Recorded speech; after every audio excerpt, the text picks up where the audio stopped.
Good afternoon, colleagues. Good afternoon.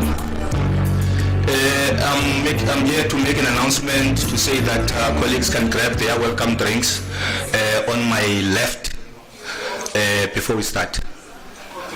It's cocktails, yeah. Thanks.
Colleagues.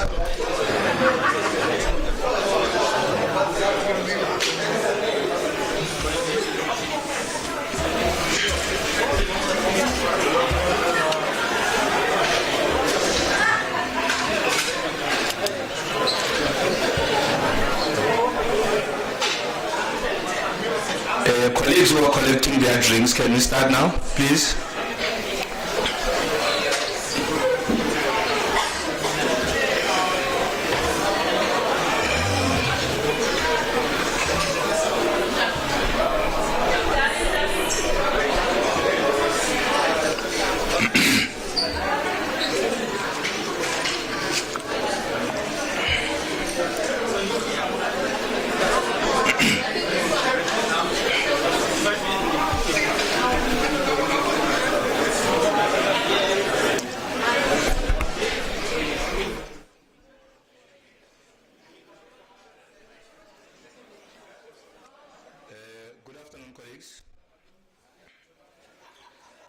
Good afternoon and welcome to the ICT Town Hall. I hope everyone is well. My name is Zolani Kwa. I'm from the ICT PMO office. I would like to thank Ms. Constable for the confidence shown in me to be standing here today. In terms of the programs, I hope that every table has got a program. And in terms of the arrangements, bathrooms are on our right for both ladies and gentlemen, not in the same place, but different doors. I'm now going to then allow Mr. Sekhayetu to come to the podium and welcome everyone to this function. Thanks.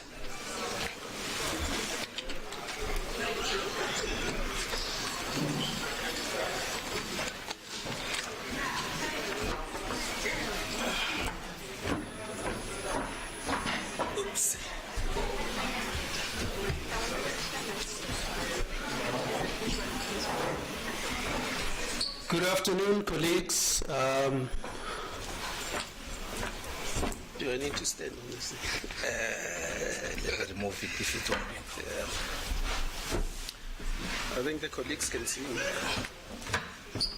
Afternoon, colleagues, and we are very excited on behalf of the ICT management to eventually see everyone in the same place. I think having gone through COVID in the last 24 months almost, 18 to 24 months, it's been a very difficult time to coordinate, to see you, to be closer to you. Hybrid, as much as it's convenient, it's not really the same as the environment that we are used to. And I'm glad that we are here today, as much as we are not here, the entire team. I am glad, nevertheless, that we found this opportunity to bring everyone together. I think physical, face-to-face, really does a lot towards strengthening the relationship, the bonds, that touch, that hugging, does wonders to how later on we relate to each other. When we talk to each other through Zoom, through Teams, through other platforms, the experience becomes different to when you are talking to people just through these virtual platforms. And I'm glad that Monica and her team worked very, very hard to bring us all here today to say thank you to everyone, to recognize the contributions that each one of us made throughout 2022. It hasn't been an easy year. It's really been a very challenging year, very difficult year. But nevertheless, we made it. We are here today as the ICT group. And my job is really to welcome all of you, both physically who are here, I believe there's a few that are online. Colleagues online, if you can hear me, you are also welcome to this inaugural physical or hybrid ICT Town Hall meeting, where we're going to share a few successes, where we're going to reflect on a number of challenges, where we're going to thank people who went the extra mile to make sure that the mission that we are on about is indeed achieved.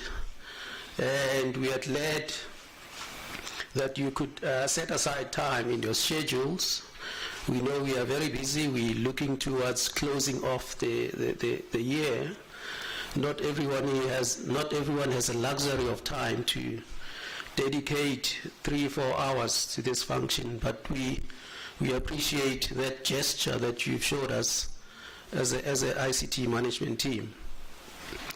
And lastly, colleagues, today is not a day of speeches. As much as we haven't seen each other, today is really to celebrate each other, to enjoy the company of each other, and look back and at the same time look into 2023, how we're going to be tackling that new year come the 1st, 2nd of January.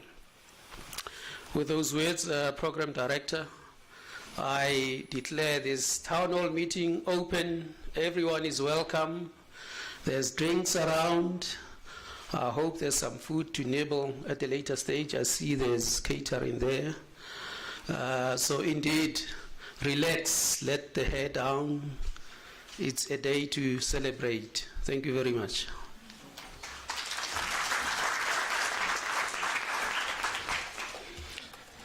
Thank you very much, Mr. Sekhayetu, for having welcomed everyone to this beautiful setting. When I came in here in the morning, I thought I was in the wrong place, but then I realized that there's only one function hall at Khorong.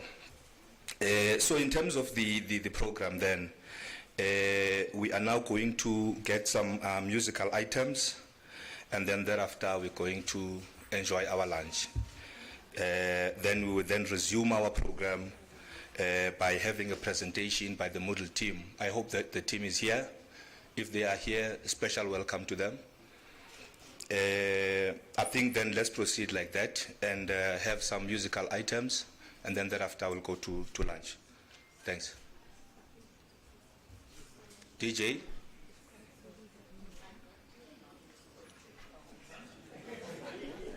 The DJ is sleeping, eh?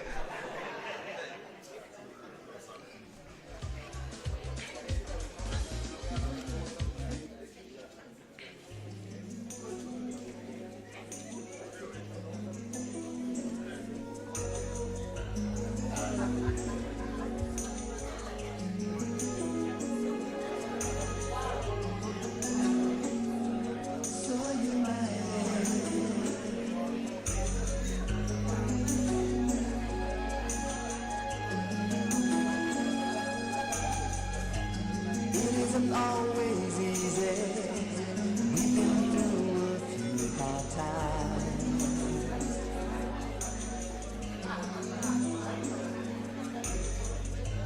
But when we stick together, there's no mountain we can't climb. Ooh, baby. With all that we've been through, colleagues, I've just received some confirmation that food is ready, so if we can proceed to where the food is in the canteen. Thanks.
wasteland filtered white. We will learn to work together. Oh, hand in hand, we'll walk together. Dominica.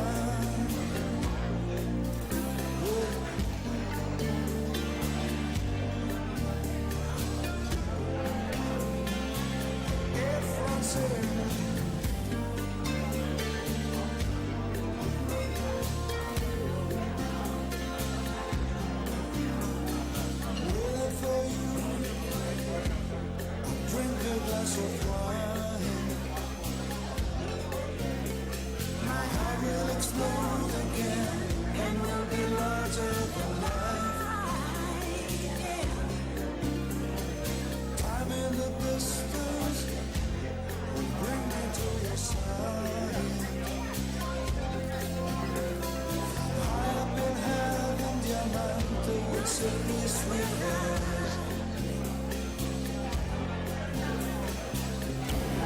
See that working, the bright and soldiers. They sing the dawn, they kneel together against the twilight.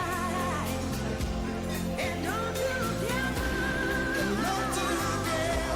we'll lift our voices. Singing the dawn to play out soldiers is gone forever.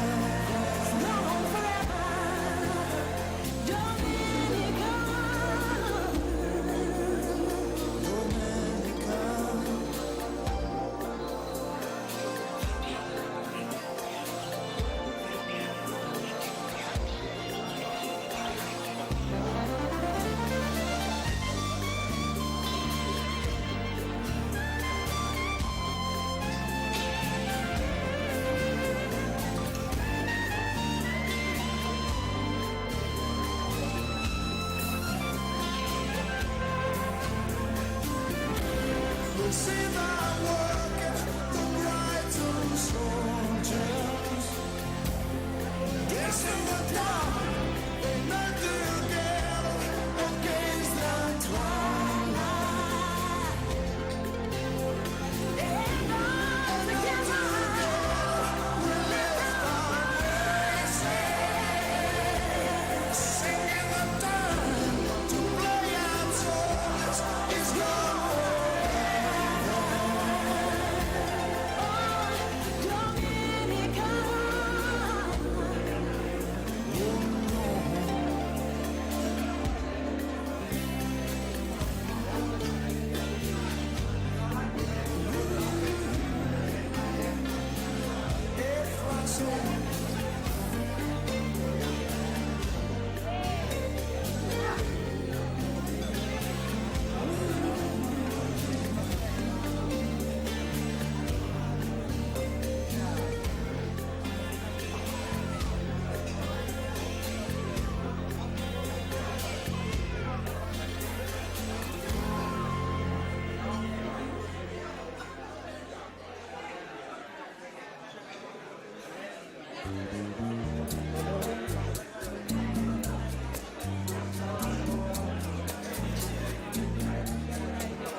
who's led to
can't believe it.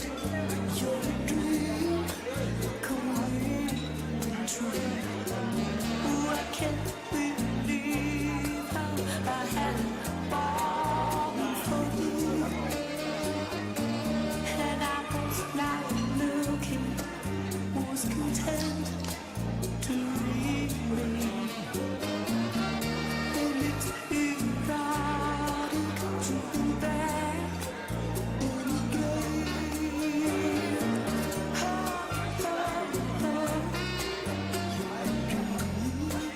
Coming true. Oh, my, I had fallen for you.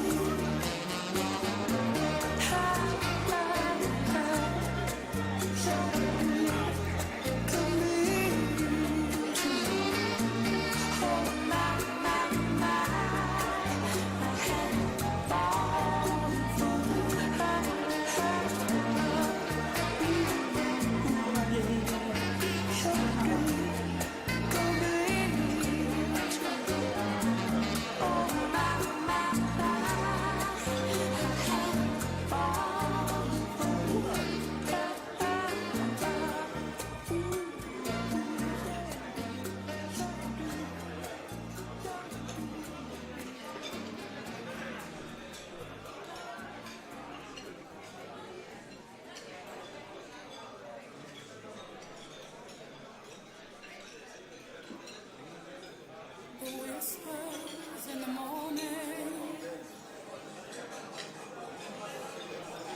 of lovers sleeping tight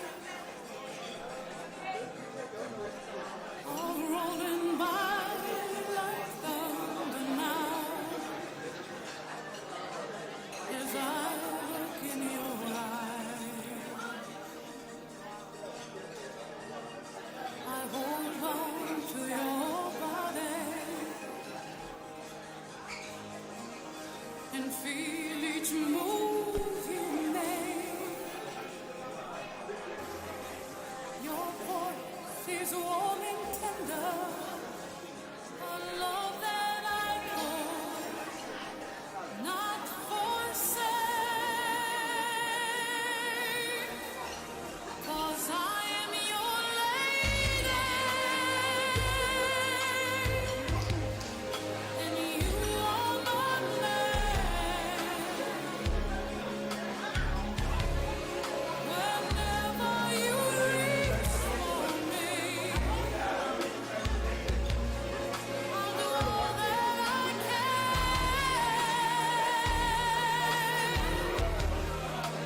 Lost is how I'm feeling, lying in your arms. When the world outside's too much to take, that all ends when I'm with you.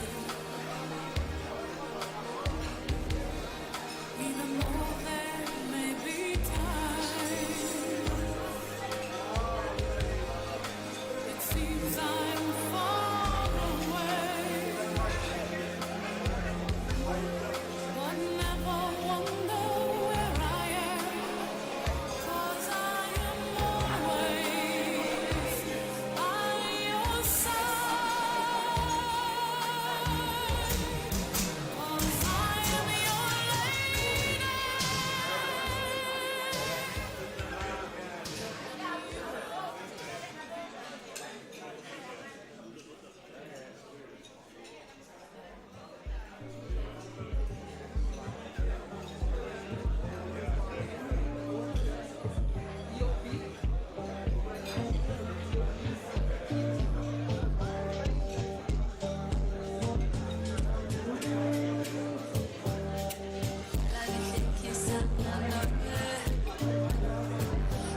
So change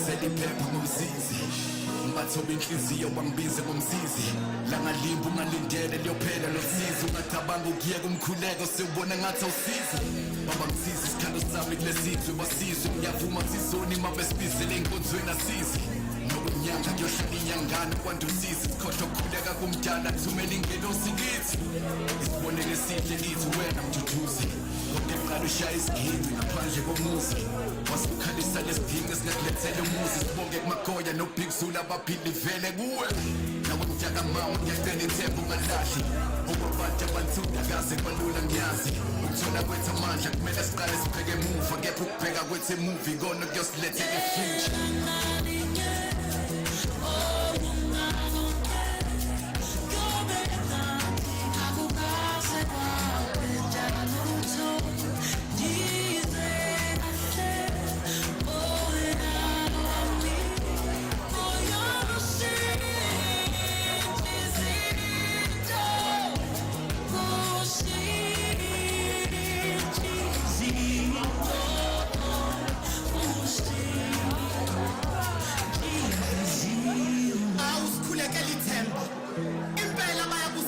Themba labo liJehova ngoba uNkulunkulu kwesinye isikhathi uphila njengenhlanzi yathemba kuwe ngaphakathi impilo ngiyifanisa nosuku ekuseni kuyakhanya ntambama kumnyama khona namhlanje ifana nesimo sezulu iyashintshashintsha kodwa ngelinye ilanga kuyokhanya ngakini izinto ziyoshintsha ikhulekela umama ekhaya kungathi makhanya kimi kuye libese limshonele usekhuleke kakhulu ekhulekela lempilo esingayazi uthi izolo bemfunda ngathola neziqu kodwa namhlanje ngiphila ngekhono ngibhala izinkondlo nama ngikholwa ufakazi ukuthi kusasa kuzokhanya inkondlo yabazulu besizukulwana sabazulu bamasebelahlekelwe yithemba nkosi yami uthi noma sebebuwela phansi emhlabeni bengalinde bebuyisele okubi okubi ngoba ibona bazophenduka abantu ababi phinde ubhale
wena ngilandela. What do you want from me? Uyangichama na. Just stop, it's not working out for me wena.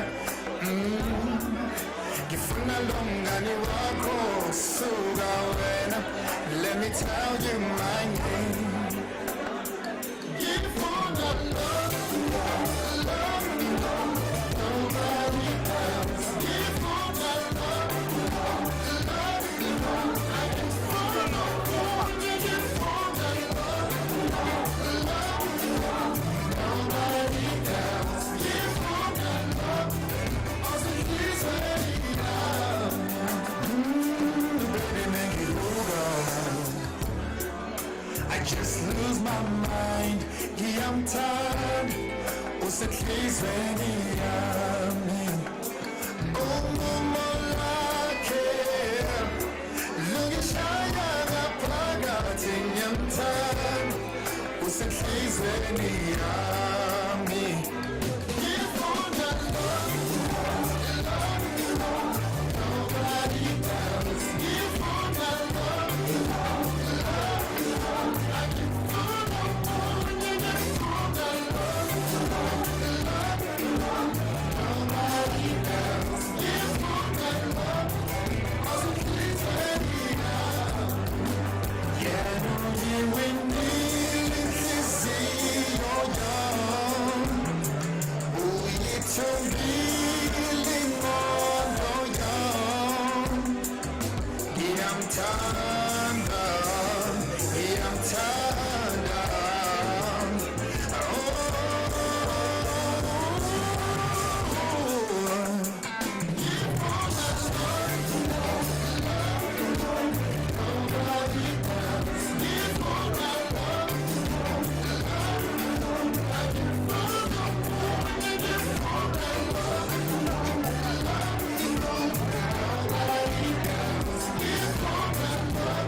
Good afternoon, colleagues.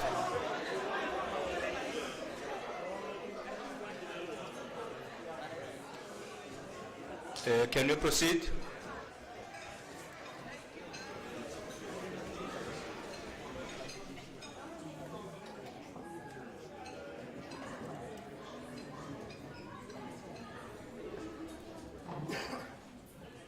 Can we proceed, colleagues?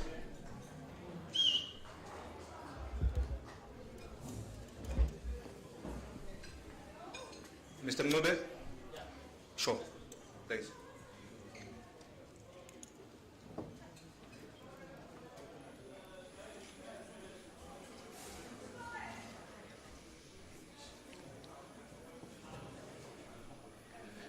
As colleagues are making their way into the venue, I think it's proper to say that the catering was out of this world.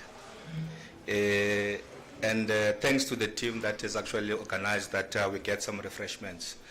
We are now going to call upon the team, the Moodle team that went on a study to Barcelona to come and share their experiences as far as the Moodle system is concerned. We're not going to call them in a particular order. They can come, all come up to the stage, and then they can take turns in terms of what is it that they've learned from the tour itself in Barcelona. Thanks.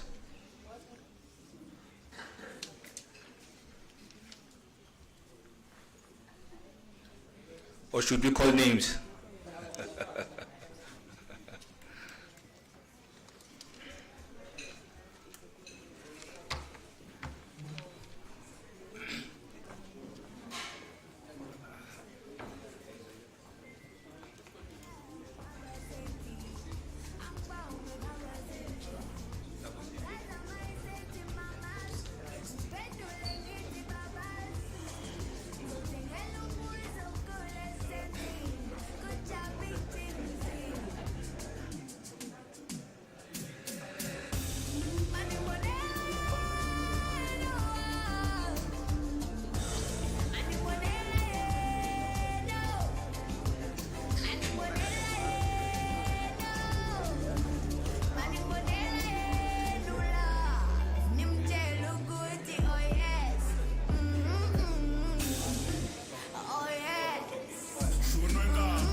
Colleagues, whilst the team is coming onto the podium, I'll sort of give the context of what happened. What is this thing about Moodle? We obviously as a university have adopted the Moodle system from last year as our official learning management system, which replaced Sakai, that I believe has been or was there for more than 10 years. And it was time to look at newer technologies with new innovations to power up the academic project. And I think the process went through formal tender processes, supply chain processes, and so on until Moodle platform was chosen as the learning management system. Therefore, it was important from a UNISA perspective to really start building networks, relationships around the Moodle platform itself, so that we do not become dependent forever on the partner that is currently assisting us to implement the system. And naturally, there are conferences that happen on an annual basis at the very least, where Moodle or system users, in this case Moodle users, come together. They share ideas, they make presentations, they really open up as to what are the opportunities and the challenges and so on and so on. So we as UNISA, we saw the opportunity in 2022 to be part of that network. The conference was hosted by Moodle in Barcelona, Spain, from I think the 27th to the 29th of September. And I think a few of us in ICT, as well as teaching and learning, as well as research and innovation portfolio had delegates that attended the conference during that time period. And we were introduced, obviously, to the Moodle network. Very nice experience indeed. I think a plus was the weather was really the South African weather. We really got welcomed to nice warm weather in Spain, Barcelona. But I'm not going to reveal everything. My colleagues are here to share their own experiences of what they saw during the trip. I've got my own experience that I took back that I will share with you. And those experiences, hopefully they will pave the way for newer things into the coming months and years of what we as an organization needs to do around Moodle and related technologies. So, colleagues, I don't know who's volunteering to go first to share their experiences. There were the good and the bad and the almost. Our blood pressures were at some point there because some of our colleagues here, we'll leave that to the colleagues to share. Thank you. Good afternoon, colleagues. I'm not going to share the bed yet. For me, there's two take-homes. One was when we learned about the conference itself was when we are in a technical session with the founders of Moodle online, getting frustrated as university as big as UNISA with the challenges that we're having with Moodle.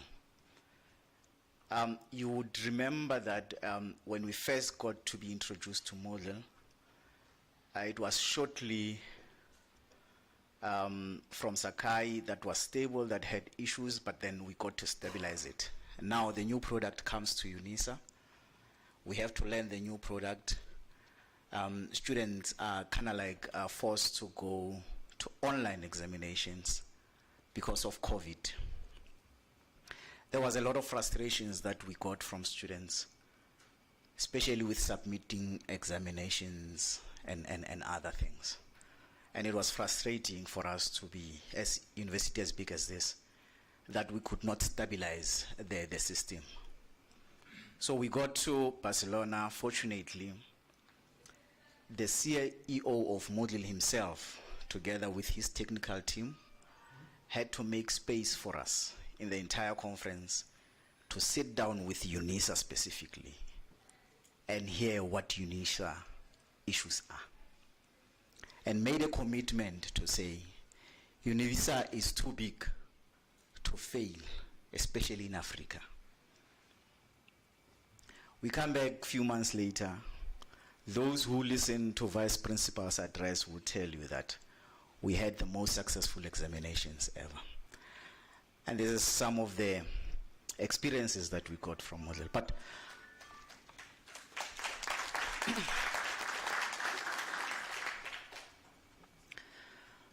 among other things, it's if you look in Africa itself, I think there's only about 5 institutions that uses Moodle, and we are the biggest. Now, this gives us an opportunity as an institution to be the footprint in Africa. And we've seen that by the visit of the CEO again coming back to Africa, and was hosted by UNISA. So it tells us that the adoption of this model as an institution, it's not only going to impact us as an institution, but it's also going to have a impact in Africa as a whole. And this is an opportunity that UNISA can use to set an example and to lead in Africa. Those were the 2 key highlights for me, besides technically. And look, fun and everything else. Yeah, no, let me leave it there. Thanks.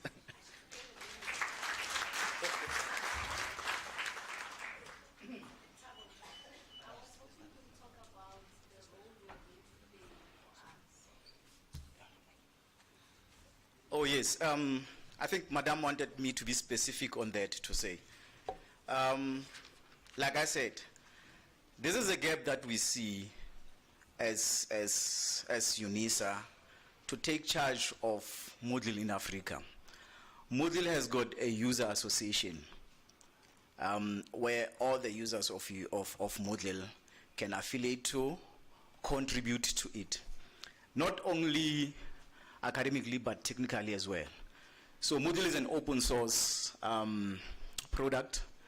So as we learn, we intend to contribute into Moodle and making sure that open source itself, it's adopted, because we are stereotyped to think open source does not work. So as UNISA, we are going to be affiliating in the Moodle Association. We are going to be contributing into solving the problems that Moodle has, instead of just taking whatever it's been accepted. So Madam wanted me to be specific that I've been appointed to lead that Moodle Association and make sure that as UNISA we contribute to the positive of making Moodle work, at least for the next coming 5 years. Thank you.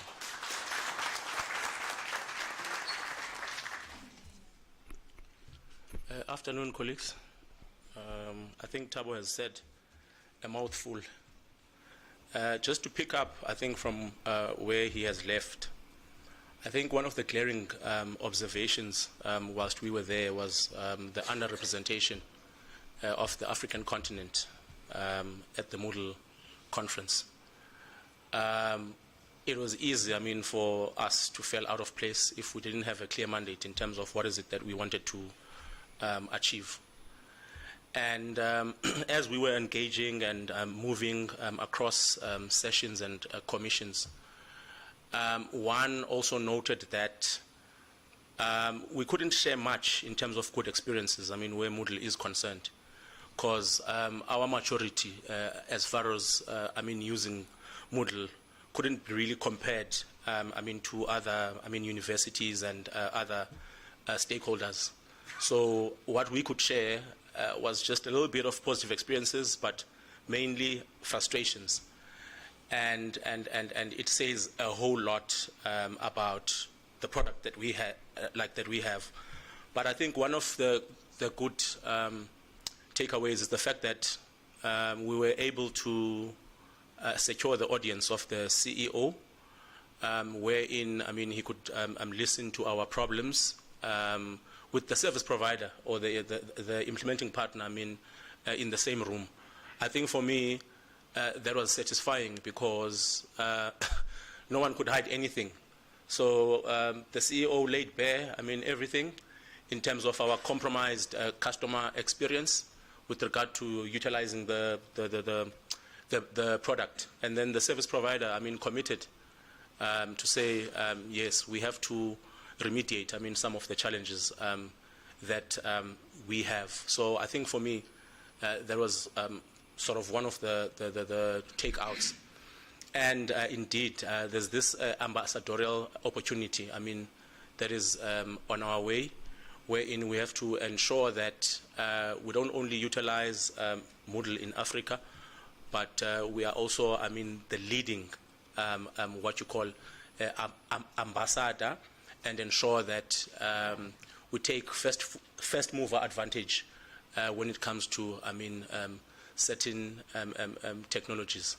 So yeah, that's what I can say. Thanks.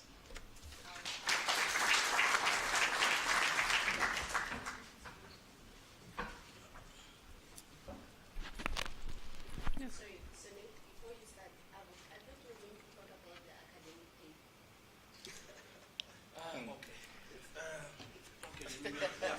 Maybe let me clarify that.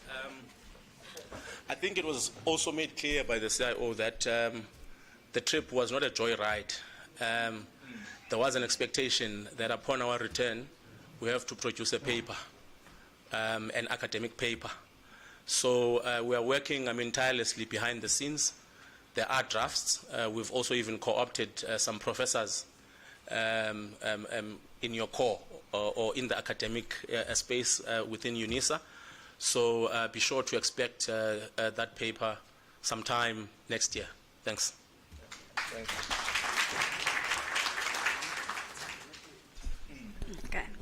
Hello, everyone.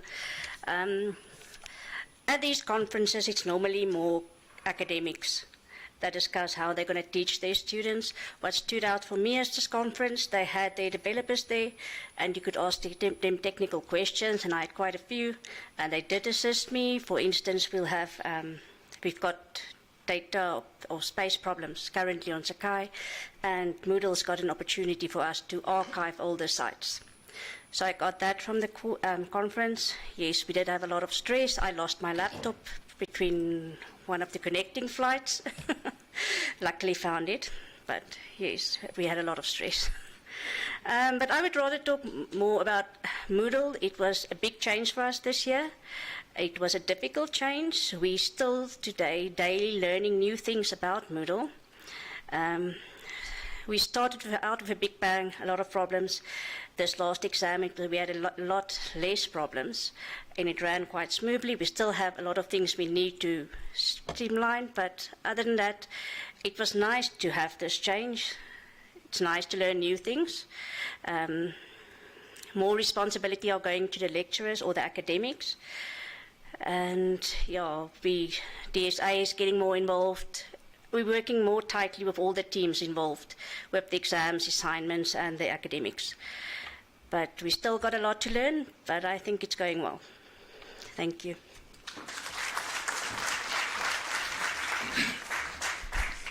Thank you very much to the team. I see there's a hand from the CIO. Program director, I thought Sonette was going to tell you how she was still running exams preparation in between the conference sessions. If you may, Sonette, come and tell us that. There's no cheating, I see. Yeah. Just before we went on the conference, Adapt IT handed over all infrastructure and database-related things. They were not going to support that anymore.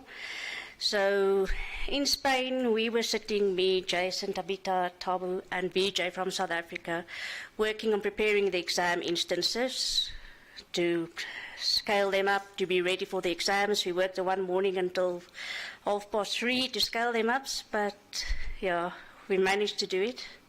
And we came back to South Africa being ready for the exams because the exams started just when we came back from Spain.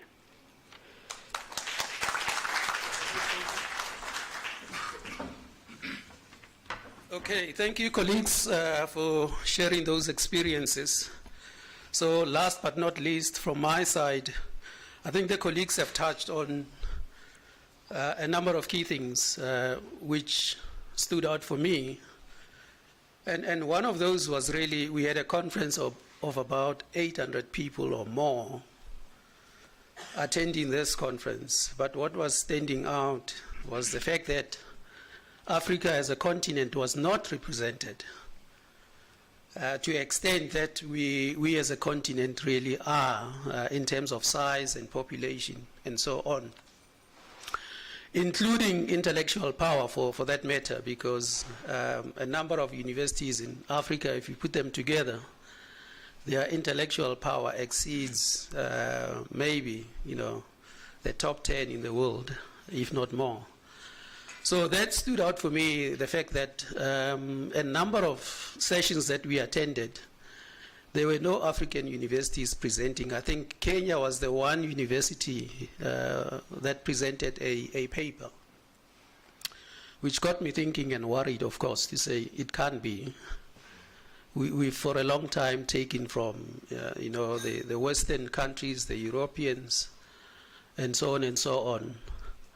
I see this as an opportunity for us as a continent in the next conferences to make our voice heard and make noise, make an impact. And the only way that we can do that as an African continent is if we go there as a block. If we go as a single university, your voice is dwarfed. You're not heard. They don't listen to you.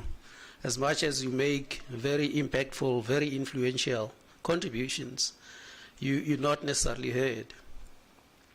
So I came back and I made a proposal that what if we as a continent, obviously we as UNISA leading that, we have our own Moodle conference as a precursor to the Moodle annual conference.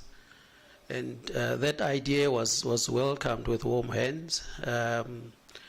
And when we had the Moodle CEO at the founders lecture 2-3 weeks ago, it was also presented by the VC and the VP ICT to the Moodle CEO, who also welcomed it to say, look, I am behind you. Whatever you think as a continent, Moodle will support you. And indeed, we then, subsequent to that, worked on how do we tackle this big task, because it is a big task to organize a conference of that size. So we have started making initial preparations. We've engaged with internal stakeholders who run the annual Odell conference. We've had the first meeting with them to really listen to them and hear from them the type of task that is at hand to organize an Odell conference. And they've obviously welcomed the invitation to assist us to start looking at the possibility of a conference that will follow the Odell conference sometime next year. I think it's around August. Tentatively, I think the week of the 21st in August, we will, if things go well, have our own Moodle conference for Africa and invite sister universities to come and share their experiences. Some universities have been using Moodle for over 10 years. We had an engagement with OUT, Open University of Tanzania. Very exciting engagement with them as to what they turned Moodle into with their own people. A staff of about 10 people that are looking after Moodle. And we want to bring those people to this conference to really listen to how they've tackled some of the problems that we are dealing with currently. And once we've done that, obviously, we hope to then select a number of papers that would then follow the 2024 conference, representing the African bloc, so that we can start making inroads into the direction of Moodle, where it's going, and how we as UNISA get a return on investment into the Moodle system. So that's exciting news, but at the same time very scary that we've taken this type of task. So we will send invites to the Moodle technical team, other staff members who are interested in making a contribution to this particular initiative, and we look forward to you supporting all of us. And really that for me was a big takeaway from the conference, and I said I'll do something about it. Thank you, colleagues.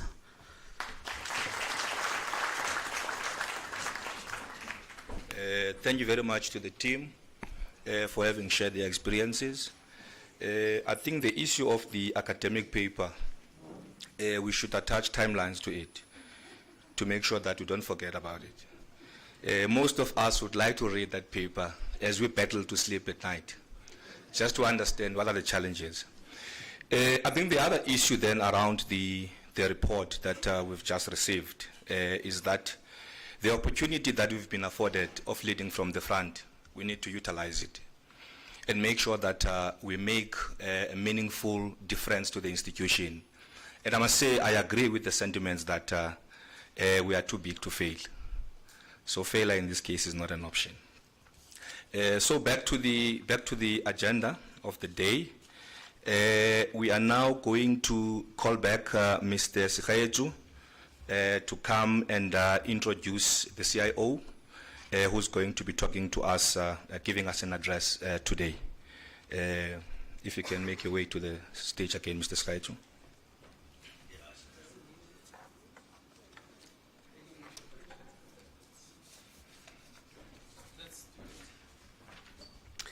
Colleagues, the CIO, VP ICT, does not need an introduction.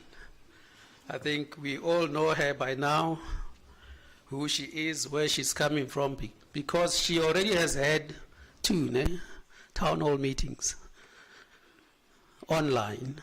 Yeah, I think so. So she doesn't need any introduction at all.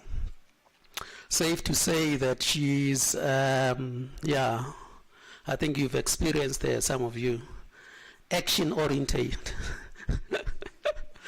That's how I describe it, to say, if it can be done, it needs to be done now, not next week, not next month, not, yeah. But we were glad to really, in March this year, 1st of March, to receive Menakene Mgingi, right?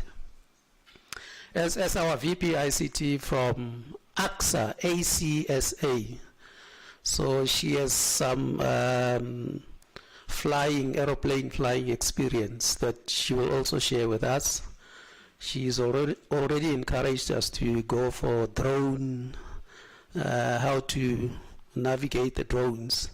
That's the influence that she has had so far. But we were,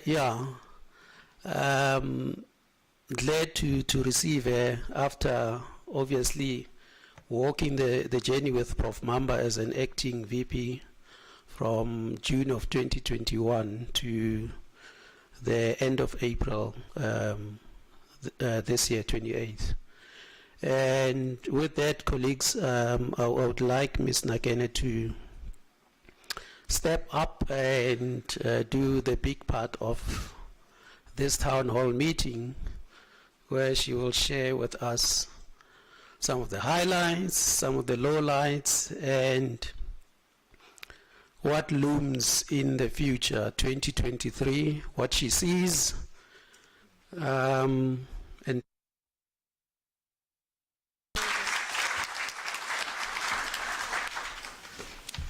Okay, we didn't test this before I started, so I'm not sure who's going to help me to connect my laptop. Thank you.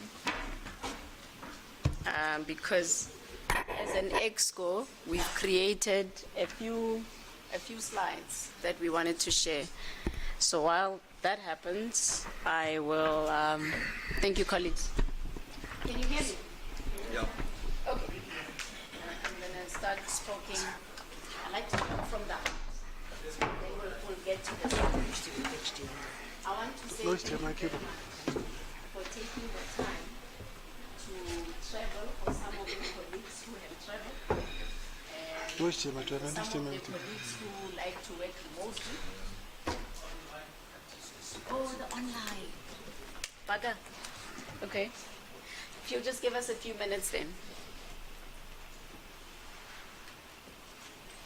Where are we now? Oh. Ah, Monica, we'll have the HDMI converter at the office. We've got one? Okay. Robert, this is what happens when you don't test. Yeah. You also carry one with you? No, I went and asked those guys. Oh, okay.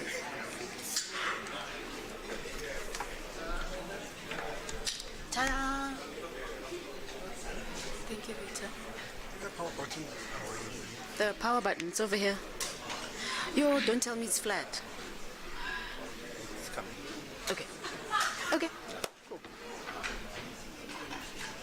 It takes a while. So you need a new laptop, sir. Yeah, this is a loan. Still loan. I got it when I started, and then I've been meaning to apply for my cash advance.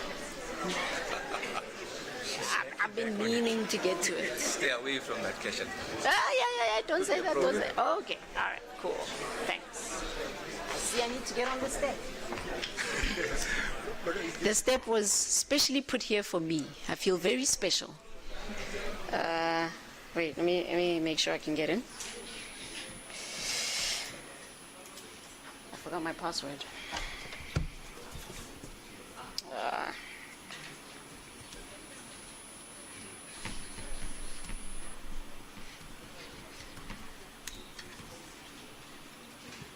Okay. I think we'll be good. Moses, I must just get the latest email from you, yeah? Okay. Hang on. Don't go away.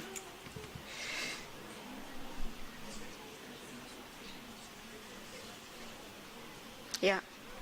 Hang on. Where is it? Please help me.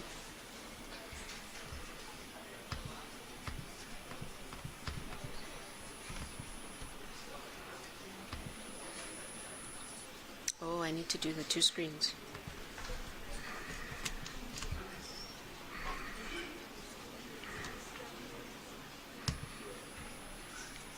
It's picked it up, and now it's locked me out.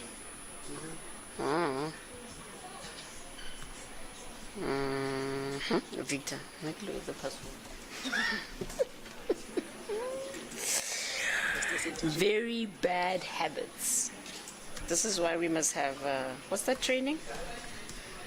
Security awareness training. And then? Still can't pick it up. Ara testa. Where's the test?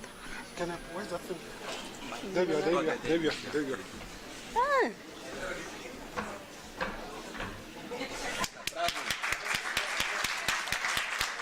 Woo! From this bonus coming.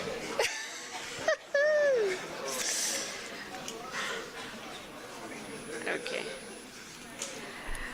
Colleagues, once again, thank you so much for making the time to join us this afternoon, making the time to travel from your busy sites that you service, but that you were able to commit to spend these few hours with us today.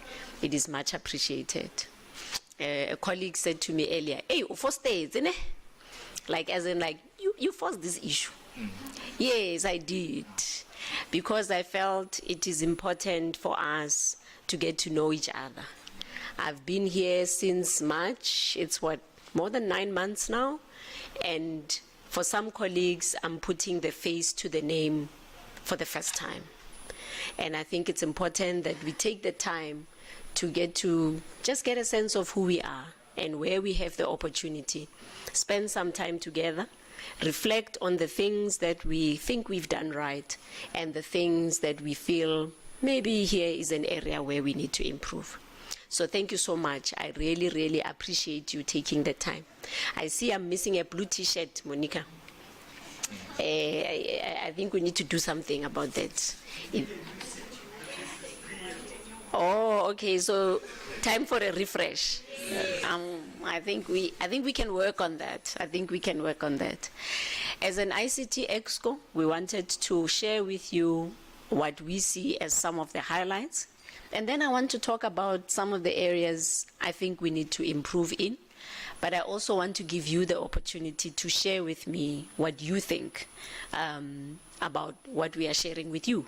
In the ICT Exco, it's myself, Moses Sekhaitsu, John Rapela, Thokozani Dlamini, Maroti, Lemekwane, Retabile Mponyo, Jason Mingson.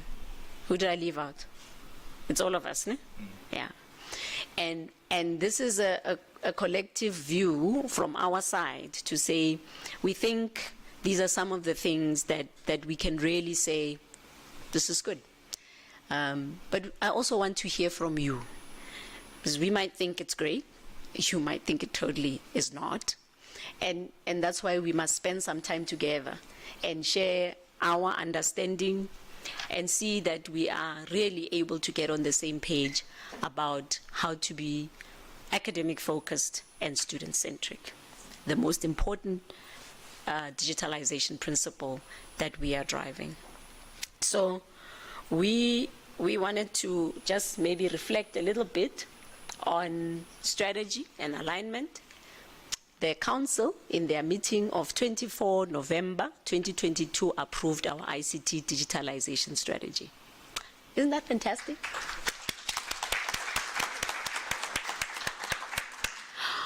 When I got home and I told my husband, he said, that's great, babe, but you actually haven't really done anything. It's just, words on paper. And he's right. It is words on paper. It is a commitment to what we want to do, but we need to put elbow grease in now. Now is the time to show up.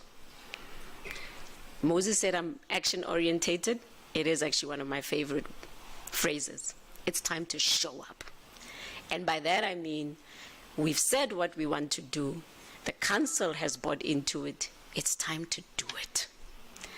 But we can't do it alone. I can't do it alone. The EXCO cannot do it alone. We have to do it collectively. And if we can manage to do that, we will really, really add value to this university in our endeavor as UNISA to shaping futures towards 2030. So we've spent some time here as an EXCO, and I think we've produced some good results, but we need to now get to the bottom of it. We've got our revised ICT governance framework. Thank you to the efforts of Moses and John and Maruti in that space, along with other colleagues. We've spoken about Moodle, and we've completed the performance review, and then we went on the contract management training. I was unfortunately not able to join. I was coming back from my study tour and had to deal with a whole bunch of other things before going on the US trip with the VC. But I just want, by a show of hands, those colleagues who attended the contract management training, how was it? Like, just, yeah, Moses? Was it? No, it was good. Okay, so Moses gives it the thumbs up. It was entertaining.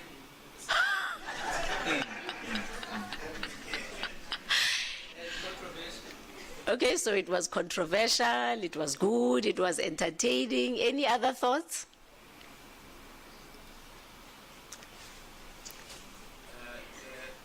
The facilitator had elements of the theatrical. Oh, that's why it was entertaining. Okay. But I just want to get a sense from you. Was it useful? And this is a safe space, because if you think it was an absolute waste of your time, that is good data, because I can learn from that. And then we can work on how we improve that. Jonas?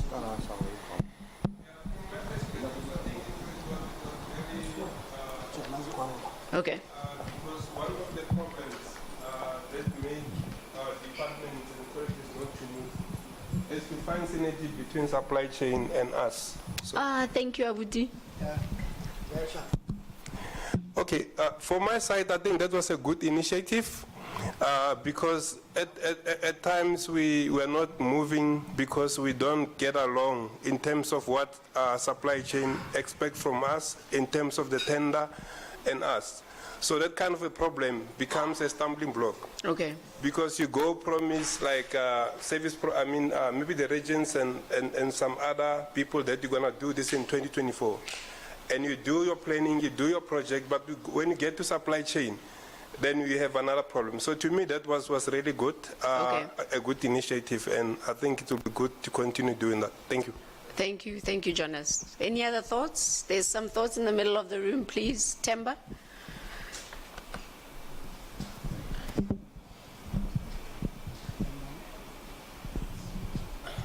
Thank you.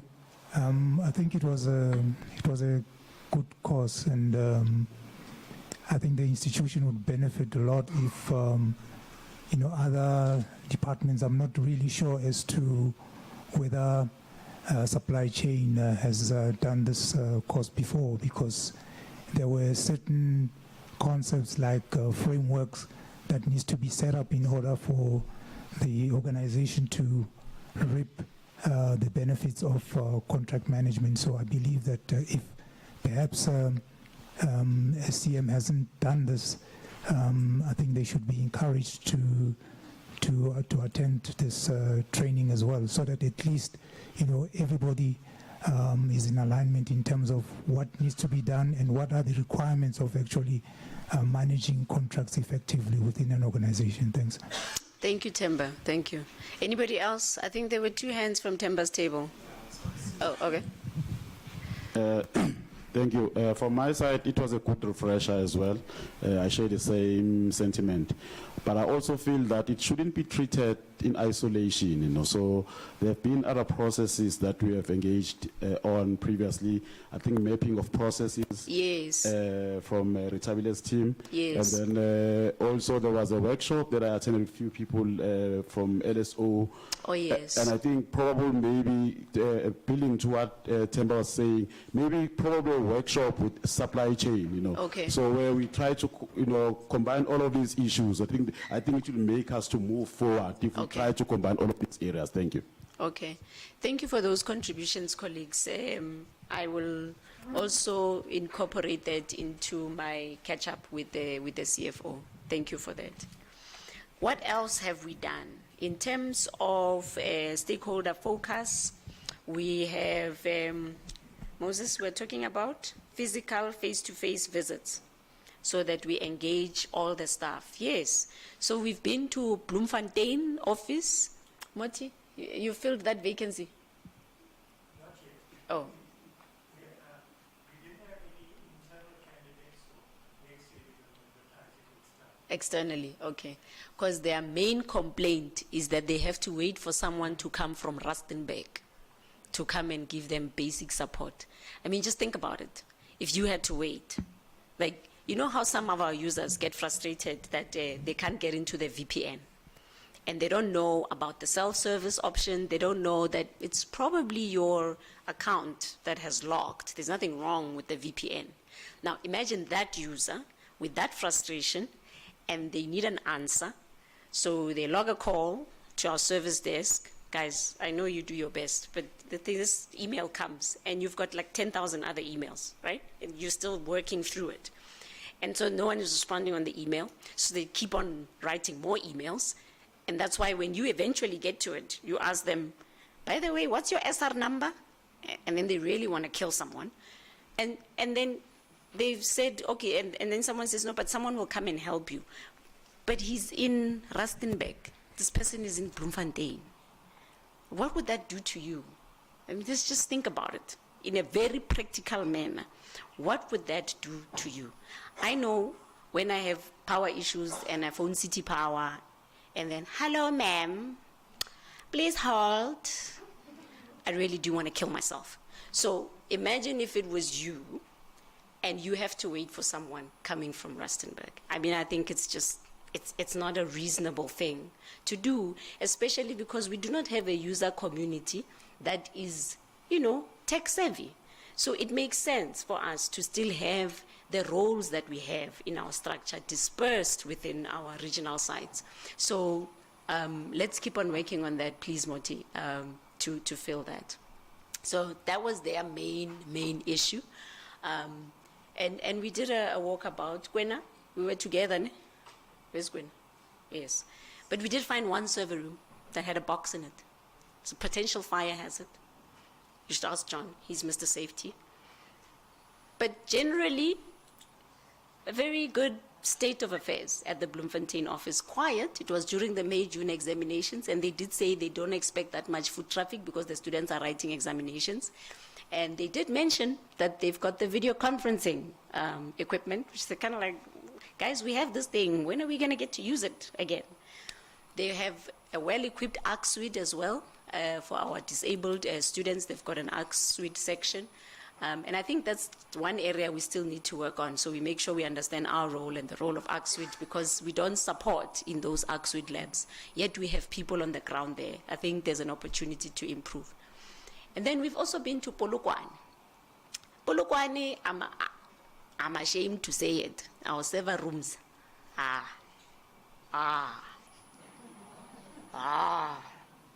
The rest of the office in Polokwane, pristine. Anybody here from Polokwane? I get Rupert. He was giving us a tour. How are you, Abut? The rest of the office, where the students come in, where they service the students, the library, clean. Perfect. If you've met Prof. Sepota, have you met Prof. Sepota, the regional director? You've met him, ne? You see, he's always sharp. in a suit, well dressed, together. That office is together. But our server rooms, Rupert, there's an area in one room, beep, beep, beep, there's a noise. I was telling Mr. Mutebele, okay, this one is not me, Mr. Mutebele, it's you. It's the CCTV equipment that they have there. So we've got some room to improve. Rupert, Thokozani? Okay. We're going to go back to Polokwane. We're coming back, ne, Rupert? So in the inspection, just to be sure. Kwena, we're going back to Polokwane to make sure that our facilities there, they are like the regional director. Sharp. And those are the things, small things. It feels like it's not a big deal, but it is. Because there's a theory that says, in New York City, they used to have a lot of crime. Things used to go wrong. And they brought in all sorts of experts, including a psychologist. He came with this thing that says it's a broken window syndrome. And the minute they addressed that, the crime stats started to take care of themselves. Because the idea is, if I'm working here and I can see that there's rubbish and people are throwing things here, I'm going to use some slang, guys. I'll explain it to my speaking slang that I use I grew up in Soweto.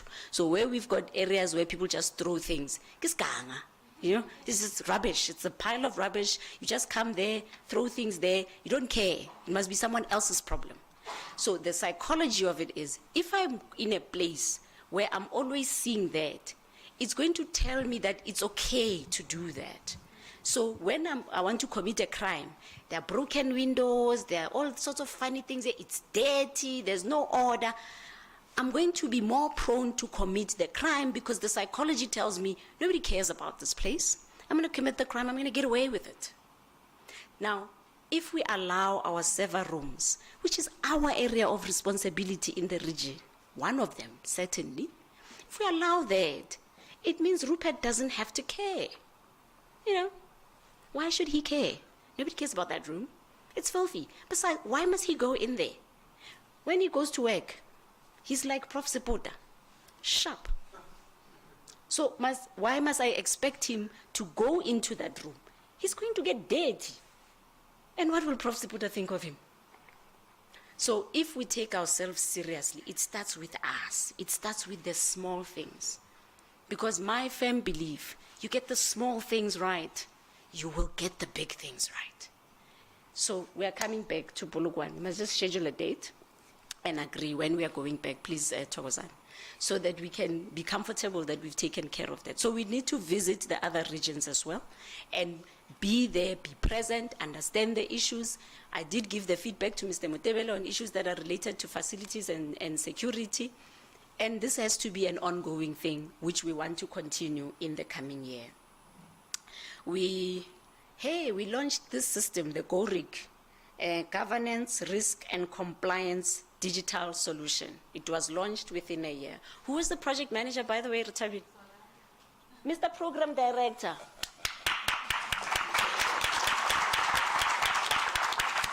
Well done. Congratulations to the team that worked on that. It was a big deal. It had a launch function. In terms of how it contributes to the governance of our institution, I think there's no doubt about that. And we need to have more of those kind of endeavors. We collaborated with HR on IPMS system to develop an in-house IPMS. I understand, Ritabile, once we get the new ERP, we're going to do the next phase. This is an interim solution. Okay. We've been doing benchmarking to other sister universities. We've been to University of Free State, University of Limpopo, and WITS. And those activities were quite eye-opening for me. Some of the colleagues who went, please, you are welcome to share. Refilwe, are you here? I thought I saw you. Oh, there you are. Moti, please, guys, you're welcome to share what was your experience on the WITS visit. Can we get the mic, please, for Refilwe and Moti?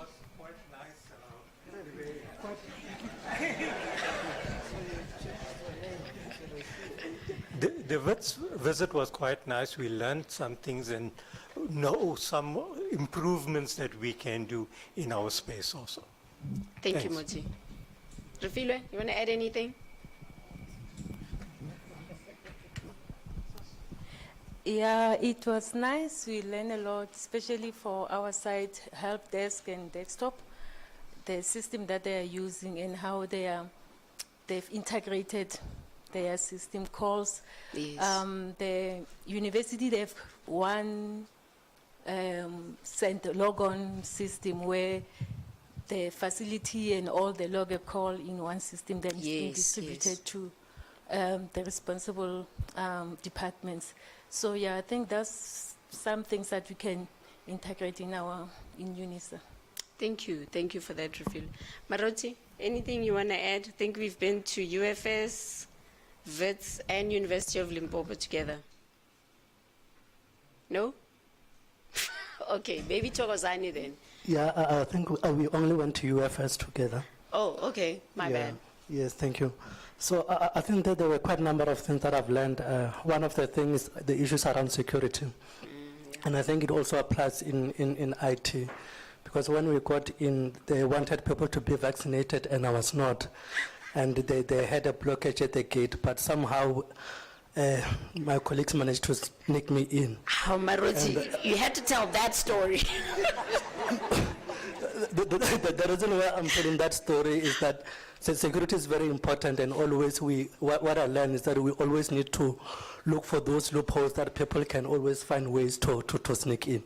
I think that was one of the takeaway. Thank you. Thank you. Thokozani, anything you want to share? University of Limpopo, Google Cloud? Yeah, the main observation is that we have similar problems. So the challenges we have, it's something that they are backing with as well at University of Limpopo. So one of the areas that we looked at, one was the legacy system that they have that are still stuck with it, like, is it ITS? Tavo, Yes. you know it very well. So they're still using that system there. It creates so many problems. But then we also look into other areas that of commonality, around how do we extend access to connectivity, So it's an issue that is very much important to us as UNISA, but they also have some similar interest as well.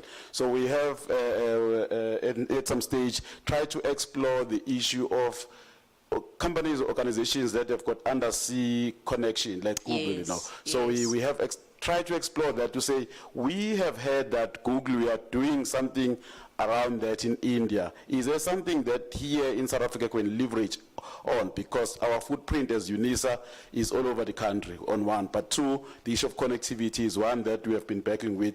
The solutions that we have are much more expensive. We want a very cost-effective way of creating connectivity. So it's still early days, but nevertheless, it's something that we're exploring. We want to engage other areas or other companies or organizations that have got undersea cabling that, connects our continent to the rest of the world, and see if we can't get something out of that as far as connectivity solutions are concerned. Thank you. Thank you for that, Thokozani. And by the way, I was catching up with Moses. CSET, the college, it reports to Prof. Mayo, I think. They have created an MOU with University of Limpopo. And so I think it's an opportunity for us to piggyback on that and see if there are areas of collaboration, especially around the area of Google Cloud, maybe. But it's something to think about as we try and put together a Cloud Center of Excellence. So we will think about that a bit more next year. We also have managed to provision data for staff and students. Musa, where are you? Where's Musa? I saw you. There you are. Thank you for the work that you've done. When you started this, I was not even here. And you have now handed it over to the service delivery team. Thank you for all all those ups and downs and the near misses and the, we were sometimes on the edge like this. But here we are now. We have a 2-year contract and we are able to provision stuff for students and data. We just need to finish off the signature of the MTN contract. Much appreciated for those efforts, Musa. Thank you, John, for coming in. Umnikiwe, I saw you. There you are. Also jumping in, taking over, Thabo Mogapi. There you are. For really collaborating with John on this, so that we now have this contract. So in June, May-June examinations, students were only getting their data 3 days before exams. We managed to give it to them 2 weeks before.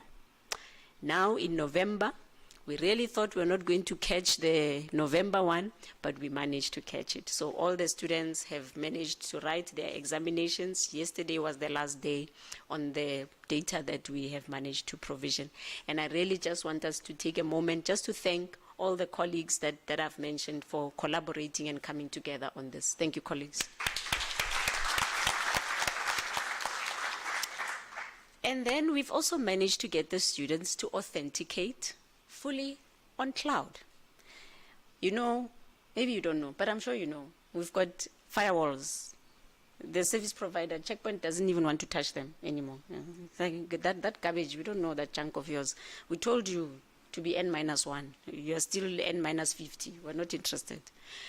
But we do have a service provider now who is going to assist us with managed cyber security services. And one of the first things that they're doing is helping us to upgrade the firewalls. We are winning with our orders. Kenny, are we winning? Okay. Whilst we are working on that, and I'm sure you're going to have lots of fun, Musa and your team, whilst we are working on that, Jason and his team, working with Kwena's team, have managed to make sure that our students do not authenticate via their firewalls anymore. They can authenticate fully on cloud. It was a close call, you know. I think we had to roll back during these examinations. It was rough, but we managed to get it right. We tried during the May-June examinations in the interest of reducing risk. We didn't win, but thank you for your work, Jason's team, Kwena's team. We now have our students able to authenticate fully on the cloud. On the student system, you all know about the complaint. I have just registered, and then I got an SMS. I can write your exam for you. I can help you with module and Tonton. I can teach you how to cheat the proctoring thing. We have a serious problem in the University of data exfiltration. Our benchmarking visits with other universities has shown us that it's not like they don't experience it. It does happen. Perhaps the difference between them and us is that they have controls that make it quicker for them to go and arrest it, or at least identify what's happening when it happens. So we are still struggling. However, what we've managed to do, I think we've reduced the number of people who have access to student data by more than 25% and counting. We have managed to introduce masking so that the contact details of the student are no longer fully available to anybody who has access to the system. We are introducing now multi-factor authentication. We've done the testing. How's it going, Clifford, with the rollout? We're done. So today, if I log in, I'm going to get an SMS. Super. Thank you for that, colleagues. And what that helps in the data leakage forum that Moses chairs is, at least now we have a means to trace when an event happens on the student information system to say, yes, Matau, it was you, because you logged in at this time and you confirmed that it is you. So now let's go and see what you've been busy doing. It doesn't yet win the fight, which we want to win, but it's bringing us closer. And there are now some plans going into next year into how we need to address that. Kenny, I think it's one of your projects. I need some showing up, my friend. So let's keep on working on that, because I think if we continue to consolidate our efforts, we can really continue to improve there. I've talked about managed cyber contract. Oh yes, because of our collaboration with Professor Ndlovu's team and how we contributed to them through the governance the Coric system, Zolani's project. ERM, that particular team, they won an IRMSA award for the best innovation and contribution to risk management because of this digital solution that we developed. Isn't that fantastic? Another round of applause, please. Is that it? You must take a picture with it. Well done. You should have gone to the awards. Yeah, Bonamar. They were missing you. Yeah. So we've done our financial planning. Thank you, Maroti, and the team that worked on that, and Moses for going to all the budget meetings. Yes, we got our demand plan, which we've submitted to the CFO.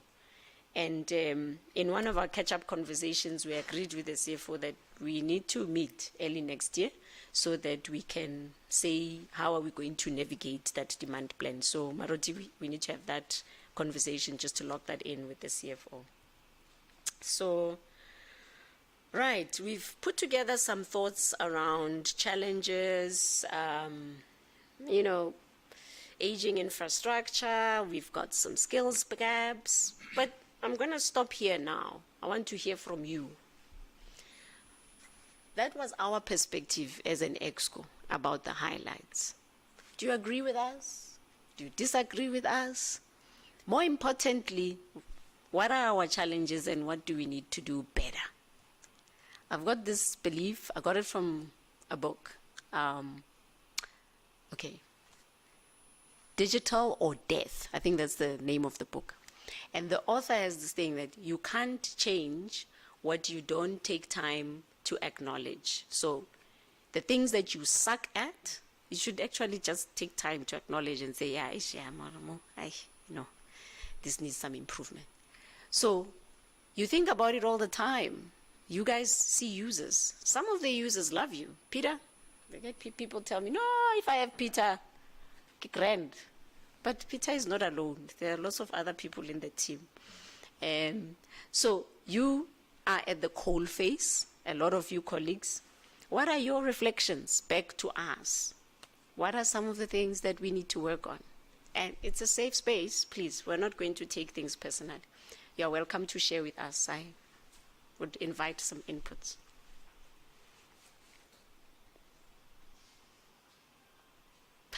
Temba, can we have the mic? You know, I keep assuming we all know each other. It's not true, ne? Okay. So guys, when you get the mic, please say your name and the team that you are in ICT. Thank you.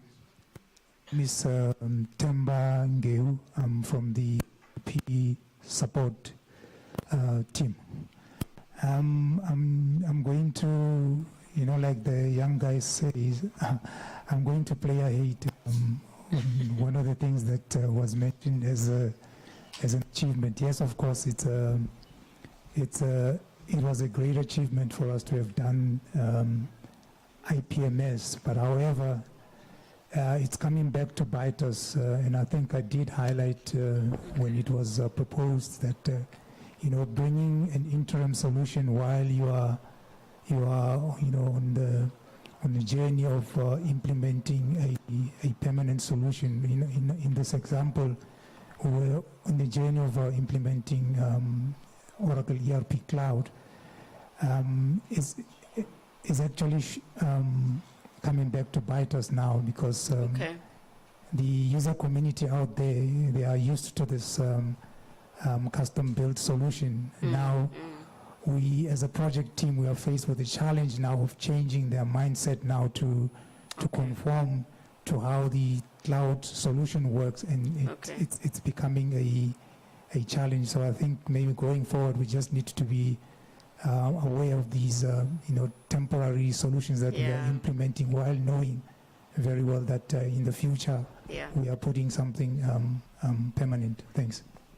Thanks for that perspective, Temba. I think it's a lesson to learn. I remember asking Rita, why do we have IPMS like this? Why we just have it on Oracle? I mean, I didn't like it at my previous company on Oracle, but it was one environment.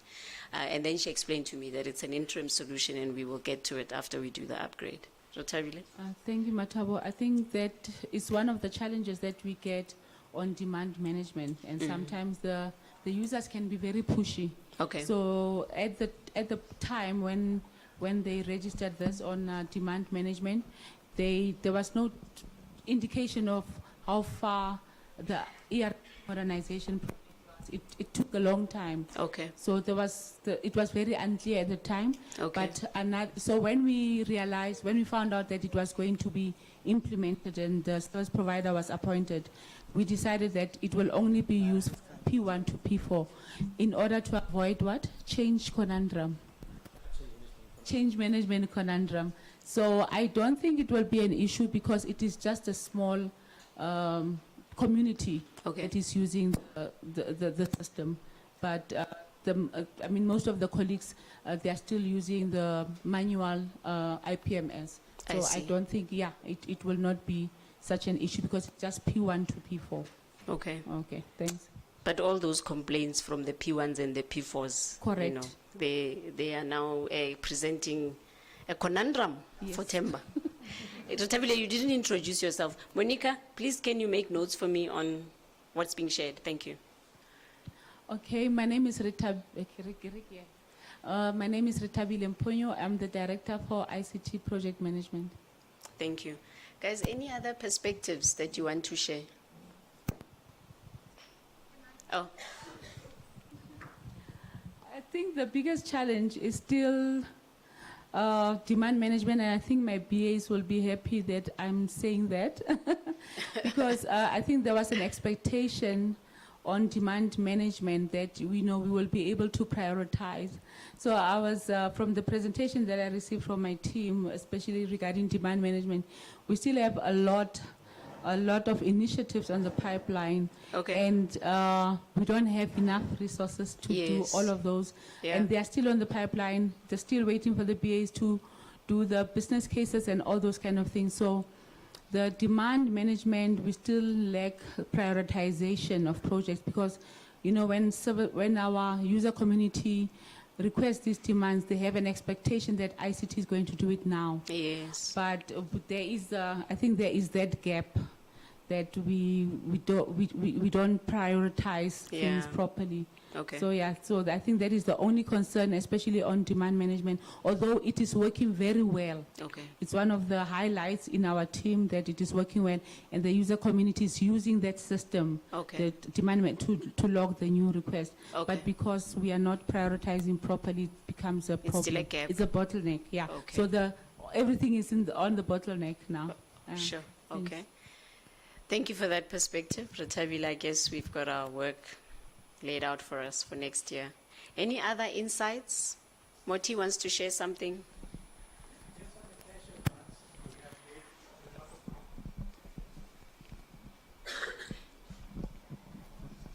Thanks. On the cash advance, we have made a lot of roadway. Okay. We've got over 3,700 already installed. Ah, great stuff. Thank you, Moti. So we need to catch 8,000. up. Sure. So was it the 1,700, Brian, of old laptops that you still need us to replace?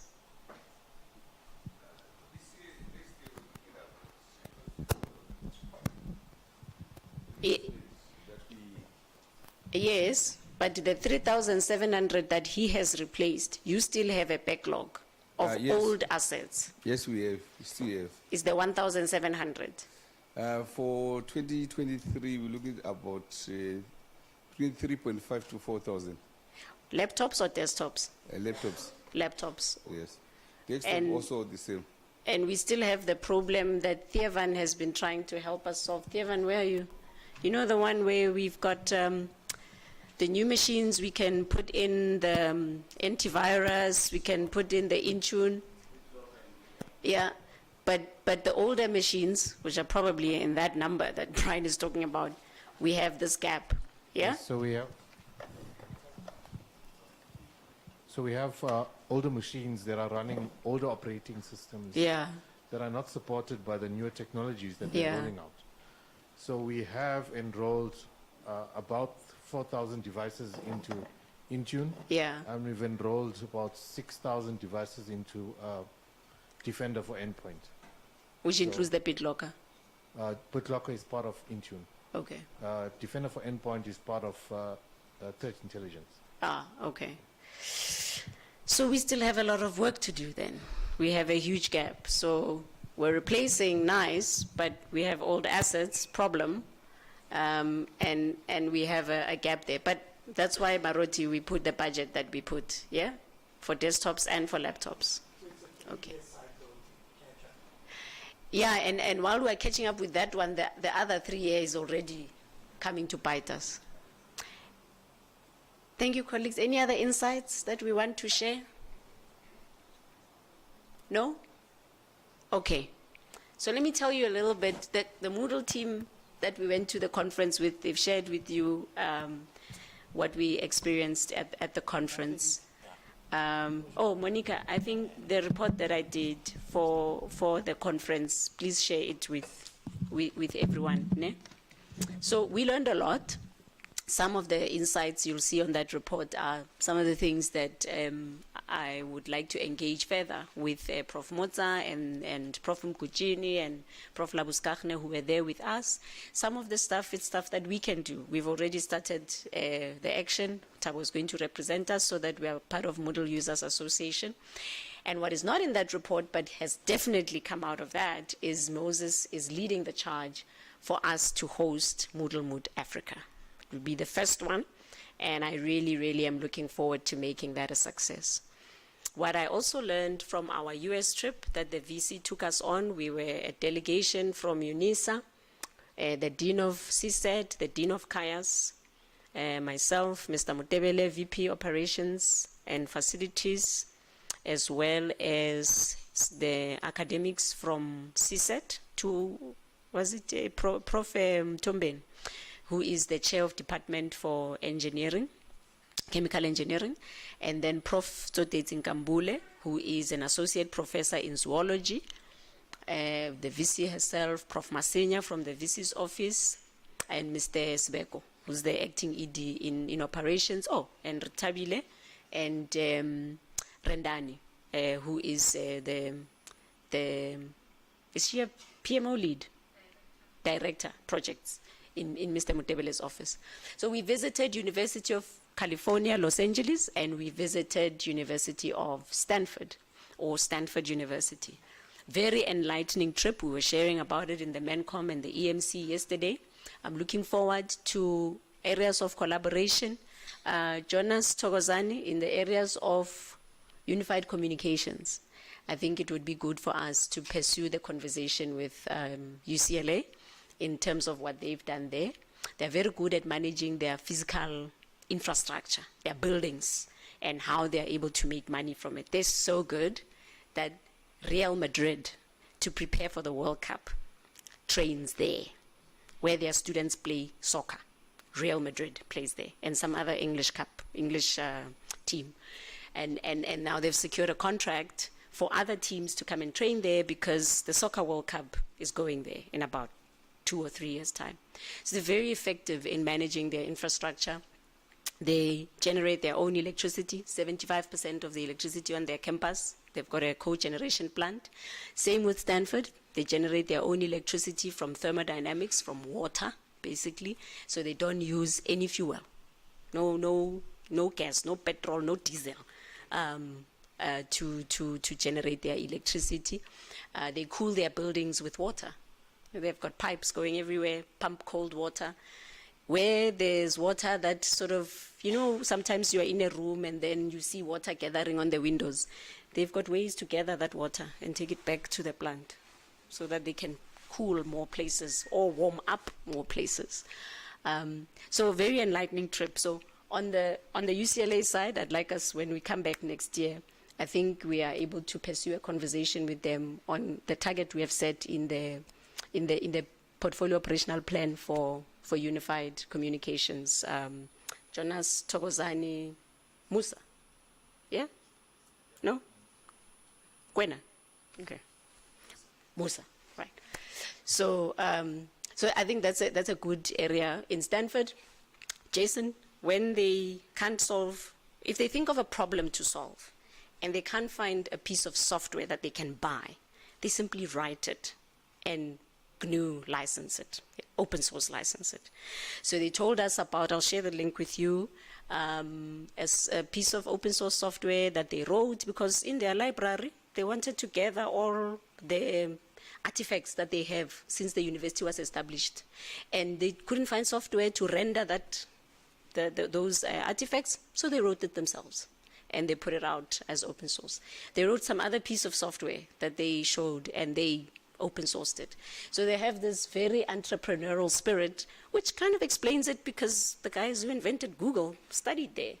And they were supported by the then Vice Chancellor, for at least with space for them to work on their Google, which started as a research project. So they're very entrepreneurial.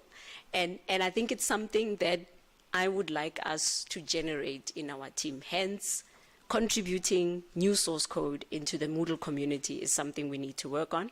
Hence, we need to equip your team with more hands so that you guys actually have time to write software, as well as we have time to support in the way that we should support the community. So those are two areas I think we can pursue with Stanford when we come back in the new year, and have conversations around that and see how we can work on that with them, also on the Unified Comms side.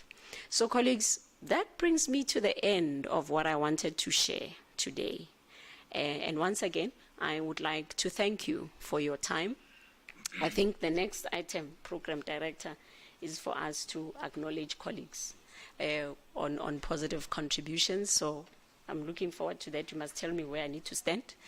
And with that, once again, I would like to say thank you. There are those of us, I think sometimes you feel like you do a thankless job. The shifts that you guys do at the service desk, some days you are at the office, some days you're at home. You're still doing shifts, yeah? Thabo, you're still doing shifts? Hmm?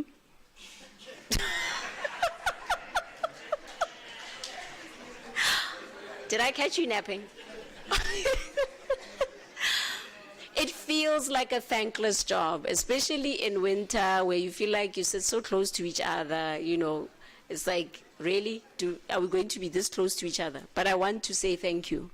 Because if you are not taking those calls, even though the users get upset with us, and so on and so forth, if you were not doing that, we would not be addressing the problems we need to address. The desktop team, if you are not helping the colleagues on the ground as you do, and with your supervisors who who share your shining recommendations from users, if you are not doing those things, Rupert, if Prof. Seputa was not talking how committed you are and how he is so appreciative of the efforts that you and Richard do at the Polokwane office, we would not be doing what we need to do.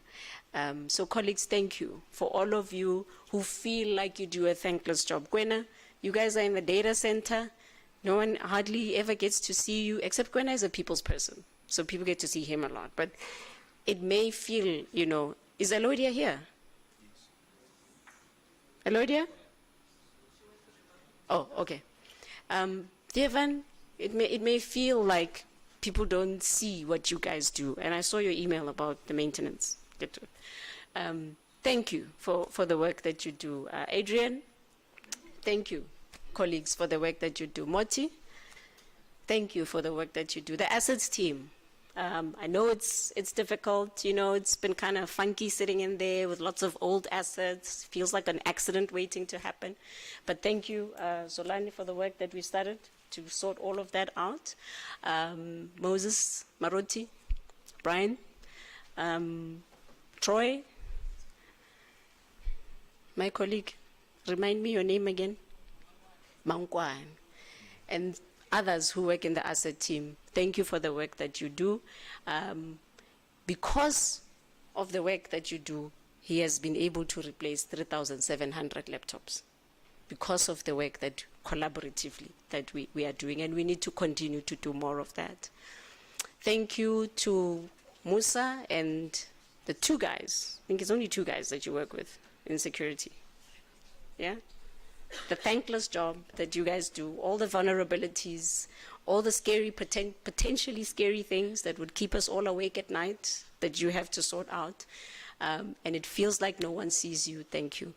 Tabo, the work that you do with the team on the service desk, the governance team. Thank you, Maroti, Abo, all the risks, the risk man. But he's become a customer experience man now. And I'm still trying to wrap my mind around the journeys. So thank you for that work also that you volunteered to do with Vusi. Just on that note though, guys, why is customer experience important? Because we want users to self-service so that you at the service desk can do much more interesting things than trying to figure out which is the right SR number for which email. So that we're able to do what Refilwe and Moti was sharing about WITS, where they've integrated experience. So you can ask their bot a question, and if it can't answer it, then it takes it to the different teams, which would happen, and in which case then you would be solving much more interesting problems than is the SR number matching to the email. So experience is important, and that's why in our digitalization strategy, we've got 5 principles, but the most important one is to be academic focused and student centric. And parts of it are that customer experience for our internal customers, but also for the student. And that's why we are doing the journeys that Abongile is working on with Vusi. So we can understand our students better, what they need from us, so we can be proactive in how we write solutions. When we add more team members to write that software that we want to open source, it must be because we have understood what the students require, and that's why the business analysis team can help us unpack those requirements so that you guys can build it. But experience has to be at the center of what we do.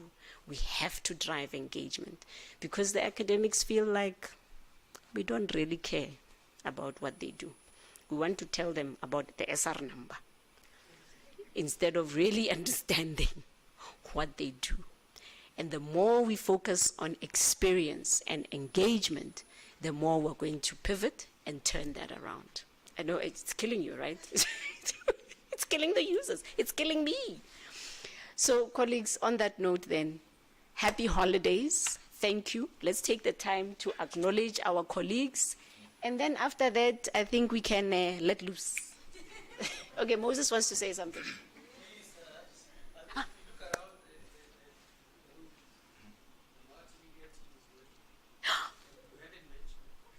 Psych, in my head, when I was talking about thankless jobs, it's because I wanted to get to the multimedia team, and then I got lost down the path. Look at Kanye like, and Shuema like,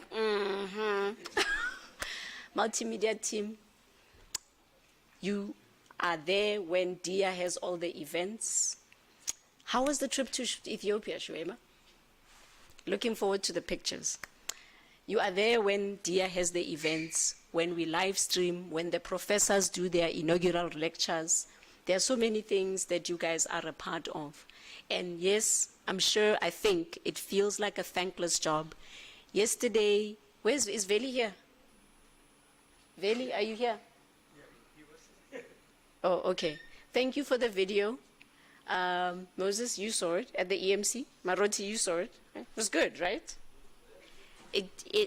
Who was the star, Queen? We told them about your CSAT project. You know the video that we did? And it was well received. It generated such good discussion. We even got some few action items out of it. It even led, Jason, to us running a competition with School of Computing for students on the app, because we're taking too long on the app, but we'll have that discussion. So, multimedia team, thank you. Thank you for the work that you do. Shuema, Given. Today we're getting pictures. Thank you. We're streaming. Thank you. And we really appreciate the efforts that you do, colleagues. Program Director, over to you. Thanks.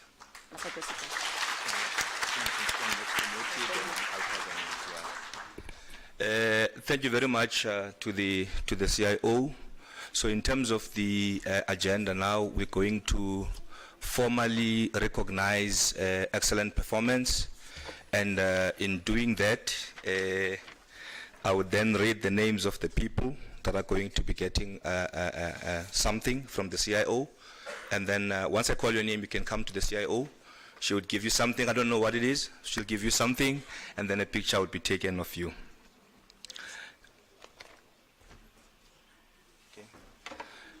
The first person on the list is Mr. John Rapila, who's the director responsible for service management.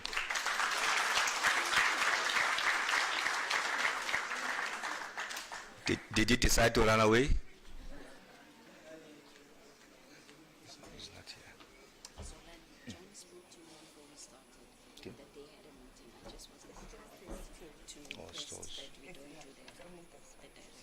Oh, I see. I see. Not a problem. Not a problem. Not a problem. Thanks. Colleagues, we now call upon Delana Groove to actually come and collect something from the CIO.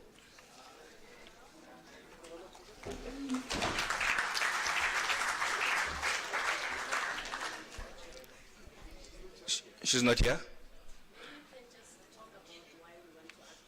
Okay, so in terms of the reason provided for us wanting to recognize Delana, it's because of installing an on-screen marking tool, and that has been done for over 1,530 calls in 2022. That is the reason. I take it then that Monica would take note of those who are not here so that they can collect at a later stage.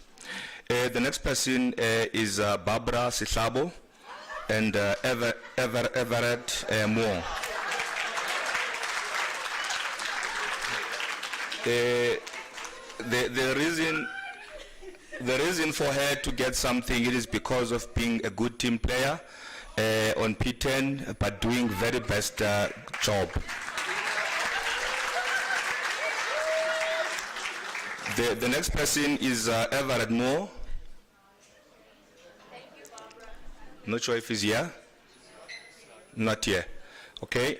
The next person then is Mr. Bafana Ngosi.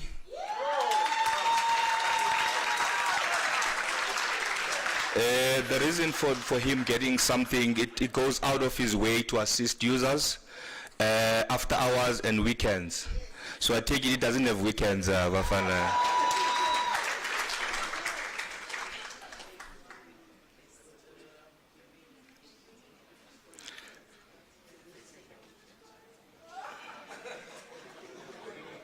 Thanks. The next person is Mr. Obed Sibia.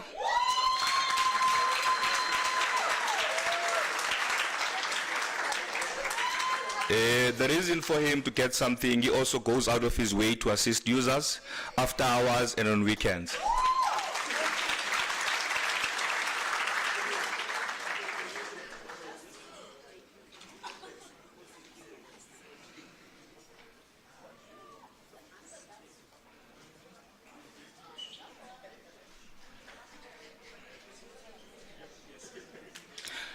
The next person is Tembingosi Mdluli.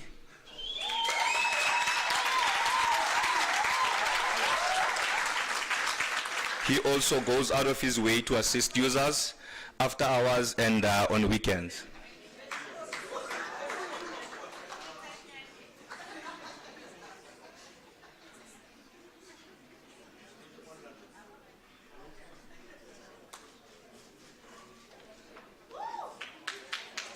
Thanks.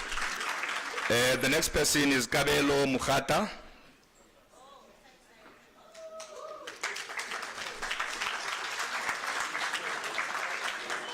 Okay. The reason for him getting something is because of his attention to detail in his paperwork and always making sure that all protocols are followed.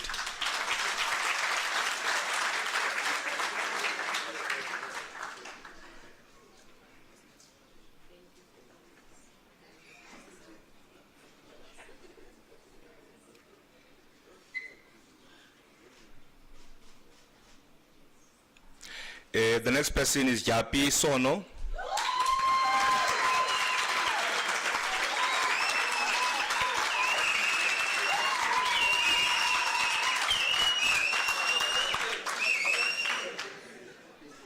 Yapi gets something because he assists users after hours and on weekends, and sometimes drives to them to deliver.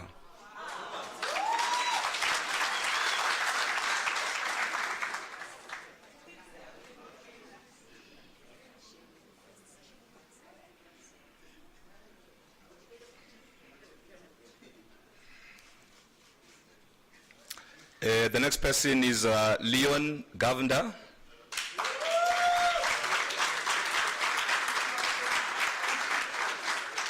I believe he assisted with exams. He's doing a good job in the Durban office.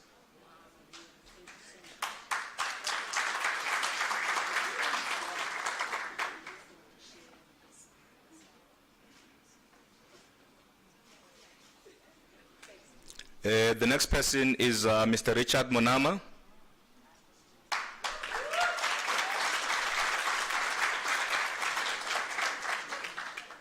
The reason for him getting something is always ready to assist users, even after hours. I think it is not here. Okay, then the next person is Henk van Veek.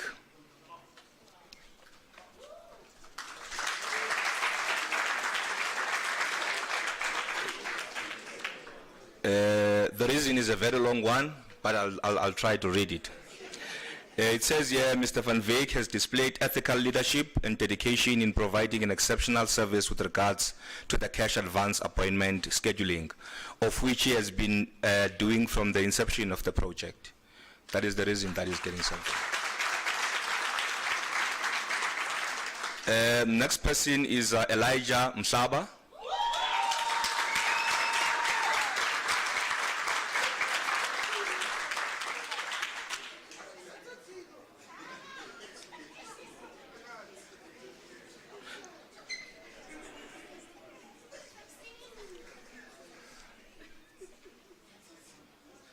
The reason why Mr. Msaba is getting something, it is because he has demonstrated to be an all-rounder, attending to all the roles performed in the asset management section. The next person is Mankwana Malachi.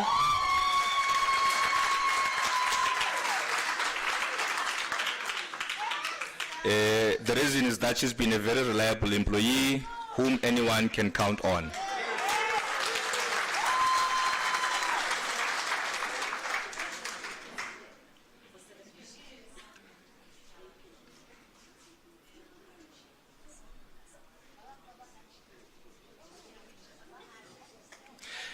The next person is Mr. Mkoli Sisindane.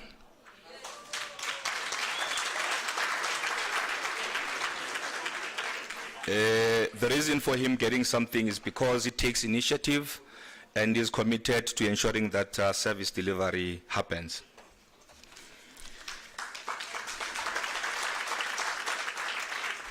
The next person is Lindo Chabalala.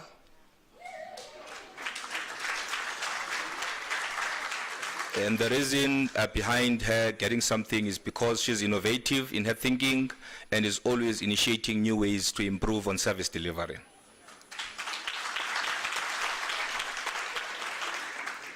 The next person is Charlotte Majavu.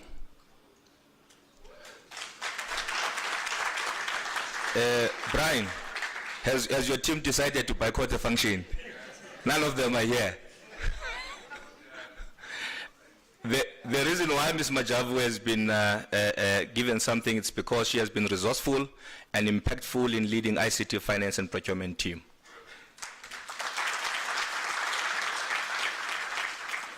Then the next person is Roland Morris.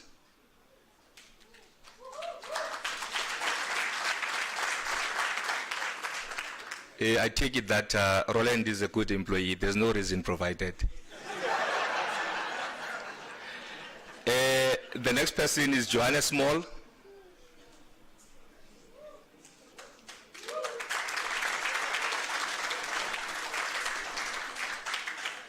Okay, the next person is Skohima Champion.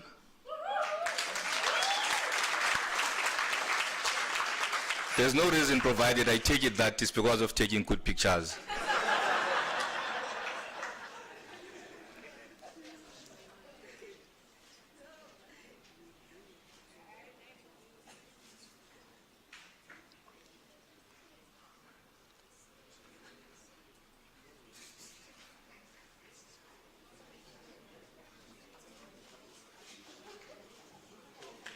Thanks. The next person is Given Maluleka.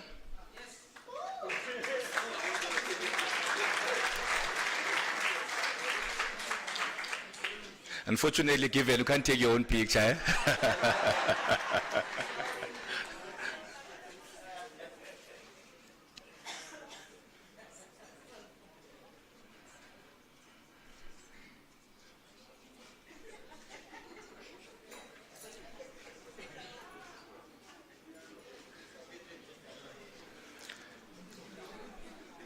Eh? The next person is Veli Sibui.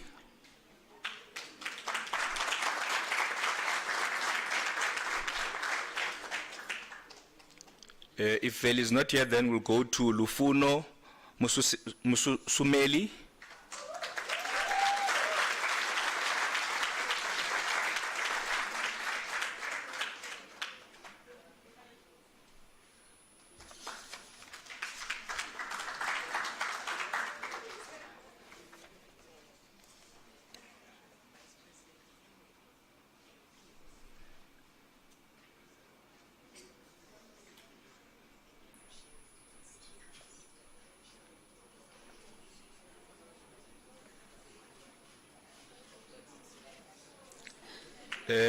The next person is Baleni Mchali.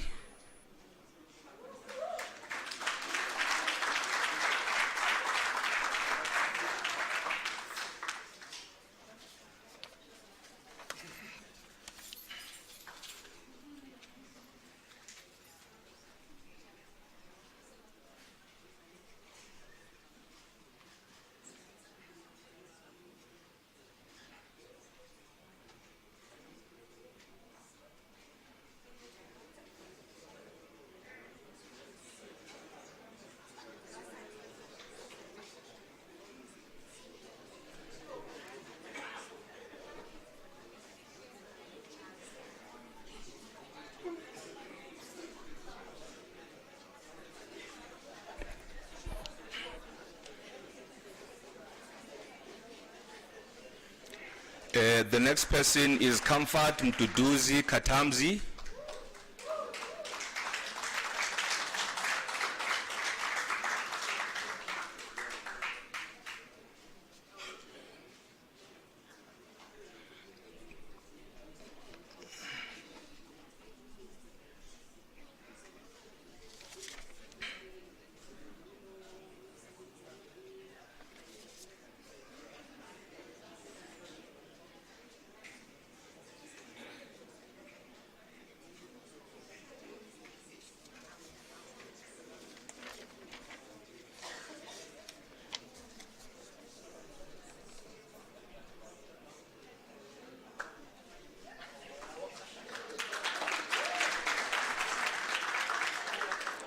The next person is Ms. Kanyesi Letwabu.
Under collaboration and Microsoft support, we've got Mr. Thivan Mudlia.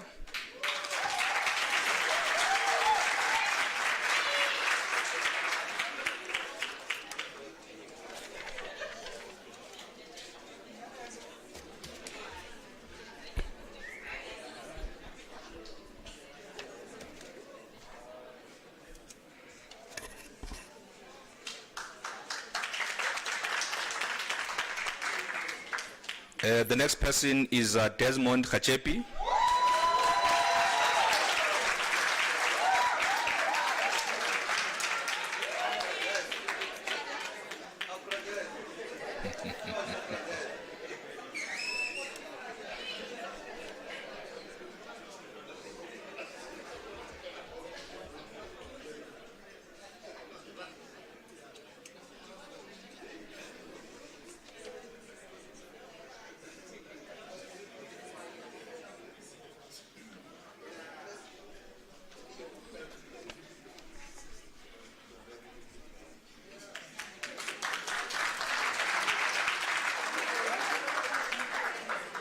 The next person is Putilelaka.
The next person is Nicholas Mudise.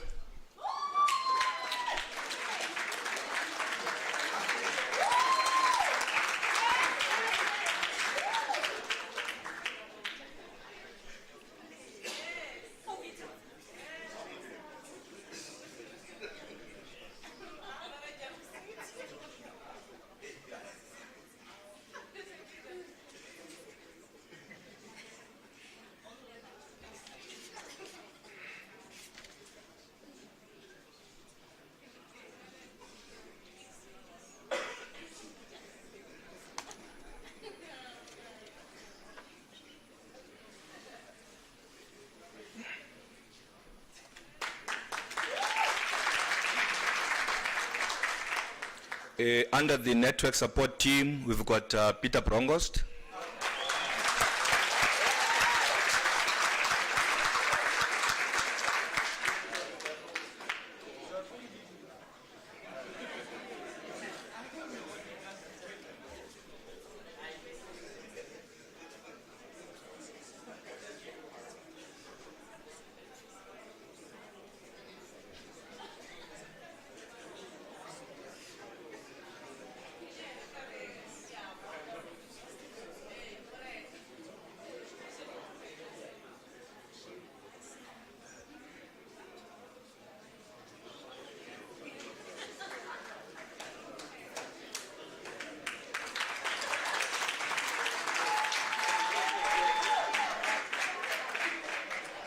The next person is Henry Rabekane.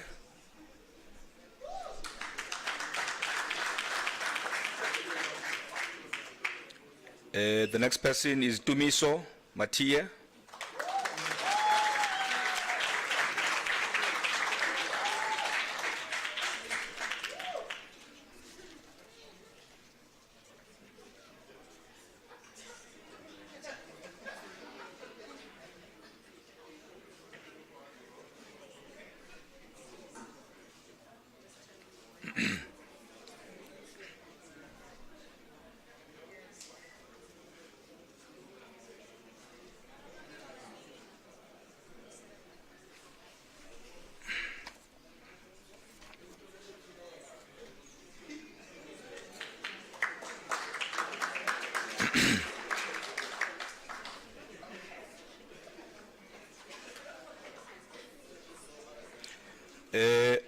On the Gorek team, we've got Mr. Abongile Nganga.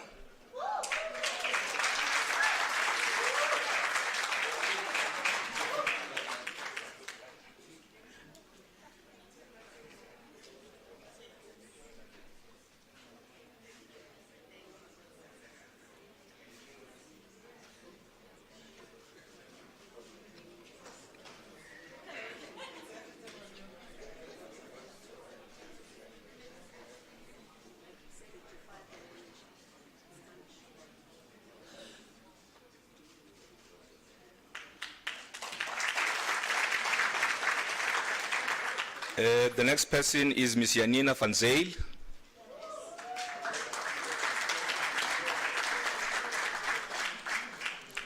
The next person is Mr. Putim Bele.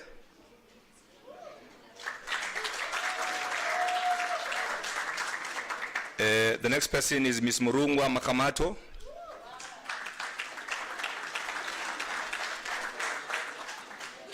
And the last person is me.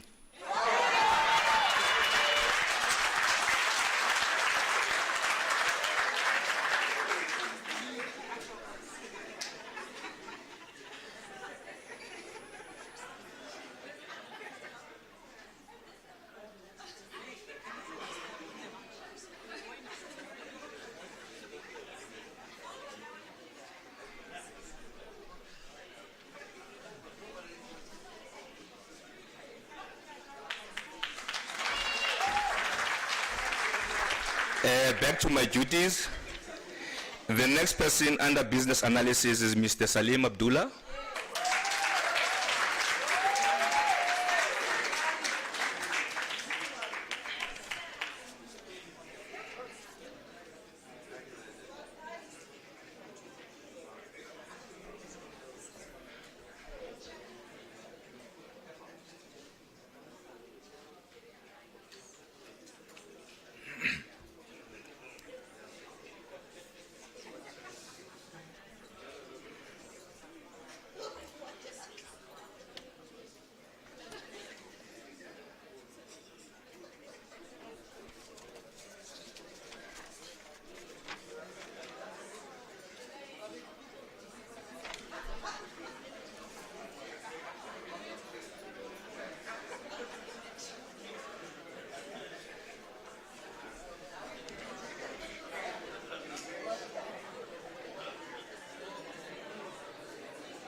Last but not the least is Ms.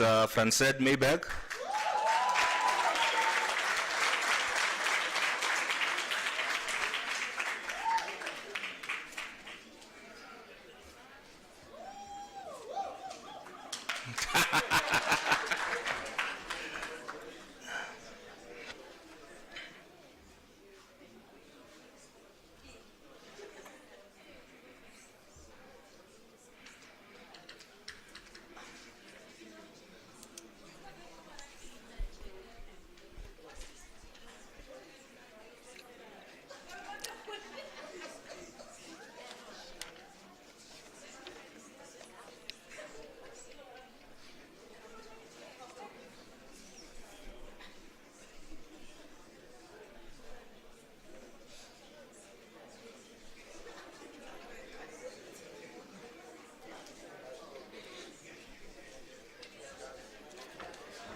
Is she getting something?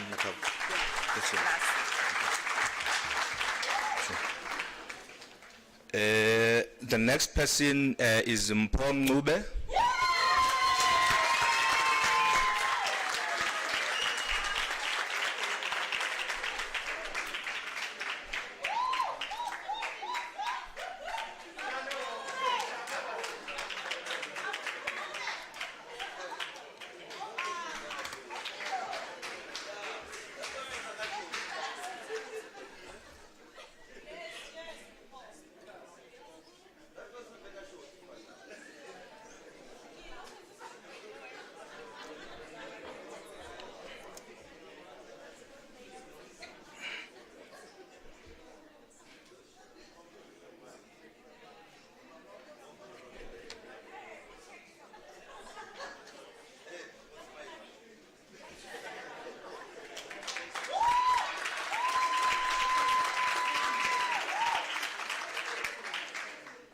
The next person is Kiho Mulotsi.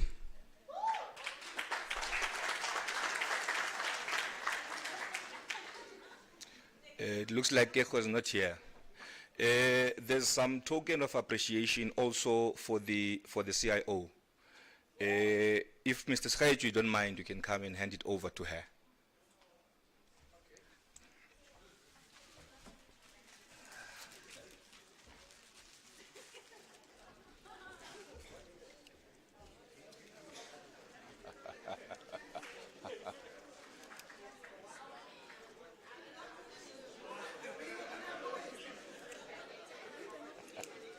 Instruction.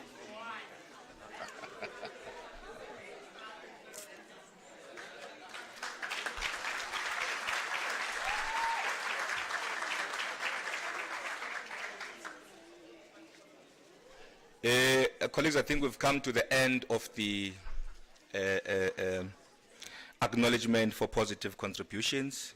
I see Mr. Schaich is coming up. Maybe he's got something to say to you guys. Over to him. Let's do a picture acknowledgement showcase. Okay. I'm told that the correct team can come on stage so that we can take a picture with the certificate of acknowledgement and award.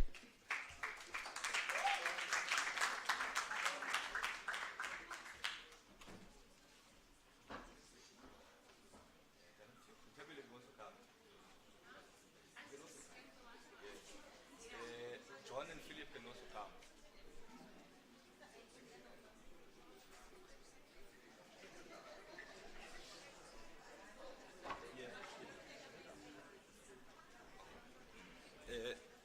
We call upon everyone who supported the governance, risk and compliance system, including the steerco members, John Rapila, Mr. Limikwane, and you know yourselves, yeah. Even the technical team, you can come on stage.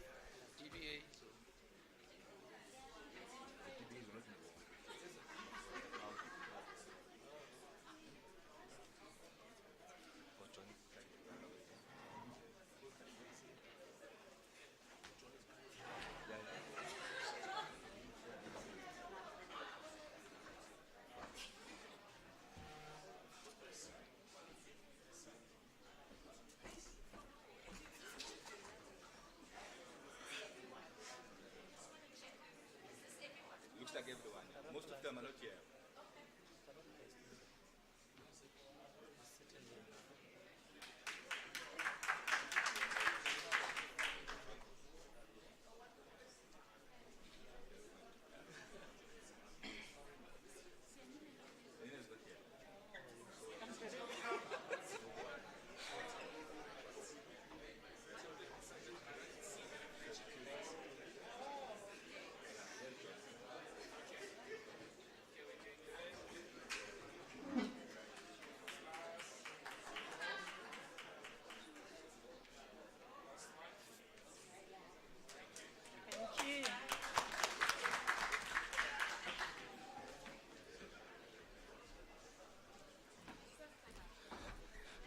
Thank you very much to colleagues. We're now going to call upon Mr. Sikhayeju to come and give us a vote of thanks.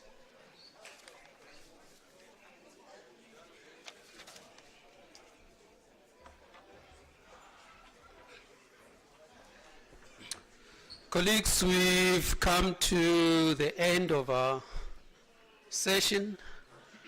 But before we part ways, let me thank the organizing team of this session. It was not an easy task to get all of this work done, ensure that there's a smooth running program up to a point where we are now. There's a lot of work that goes behind the scenes. And most of us, we don't see that. We just see the day of the occasion, and so much has gone into it. But also want to thank you again, colleagues who have taken their time to be with us here physically, as well as virtually online. Thank you very much for making this occasion a success. I think we'll repeat it next year, but what I'm going to request from you is to give us your feedback. We'll ask Clifford and his team to do a small survey so that we can improve next year. tell us about the good points, tell us about the areas where we need to improve and develop, so that the occasion talks to your needs, your requirements, and that you are part of it, you've contributed to it. It's important for us.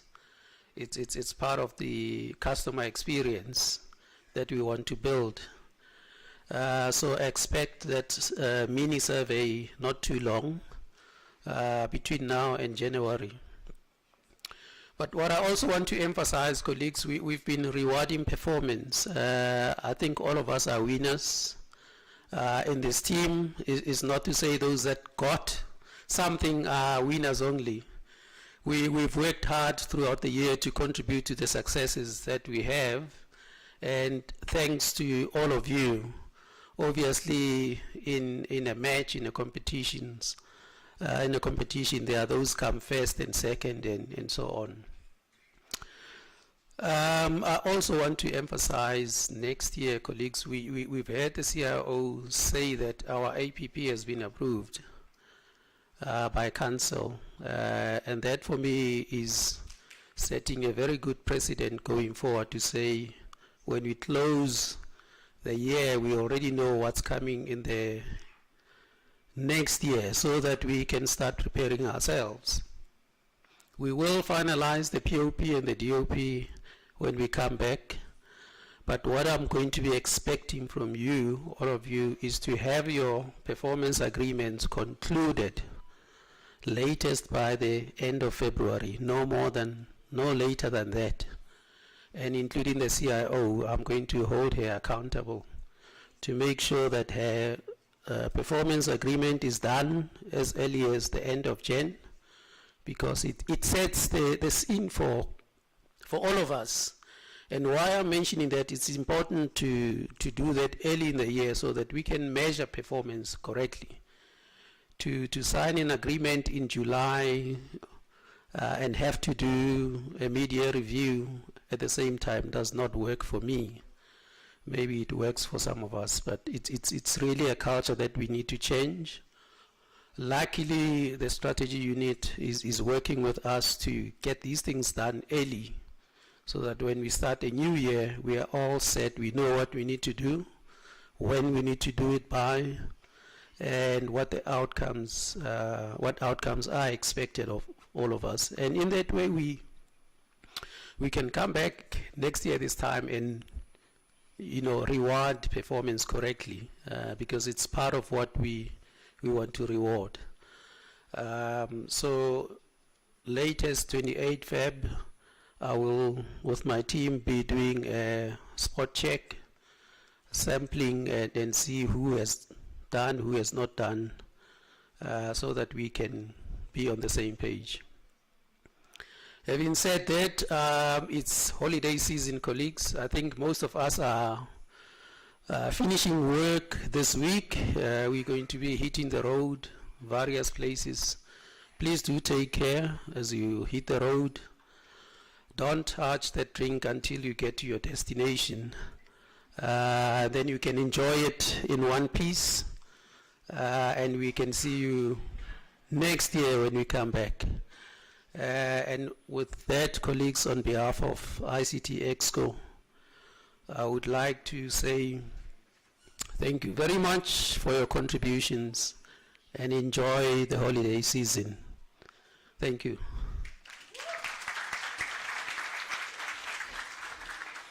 Thank you very much, Mr. Sekayetu. It looks like when we were acknowledging positive contributions, our system was not available. I've just received updates now from Muti to say that over and above the people that we've recognized, there's more. Apologies for that. I'm going to call upon Inserta Sowane to come to the stage.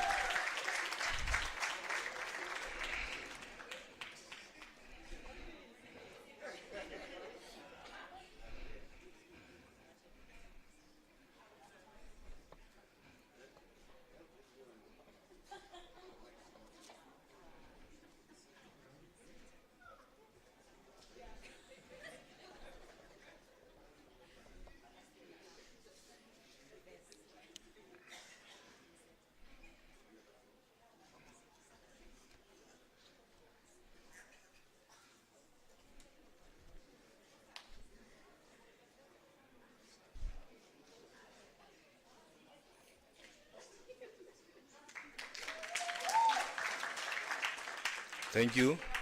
We would now call upon Ms. Lizzie Masipa.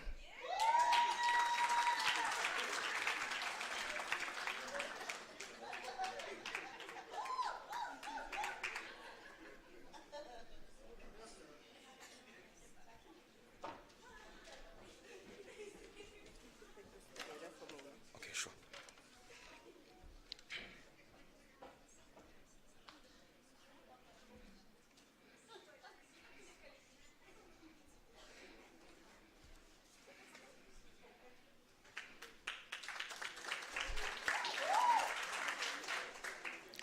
The next person is Busisiwe Ngwenya.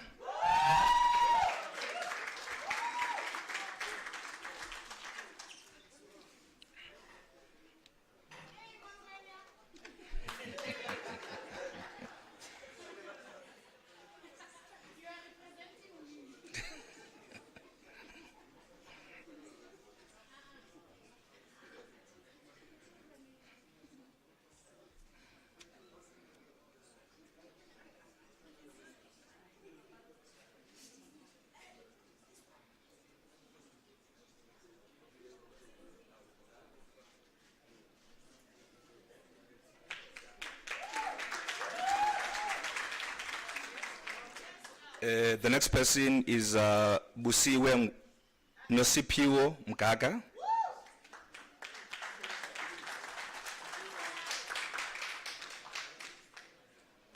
Then the next person is Leti Sibanyoni.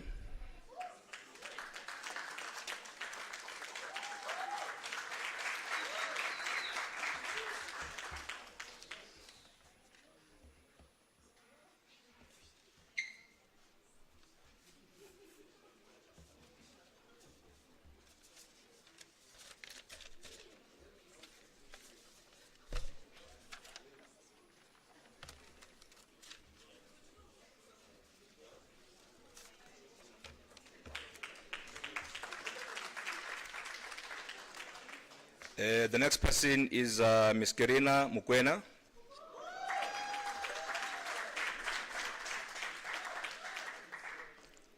Bongi Mgina.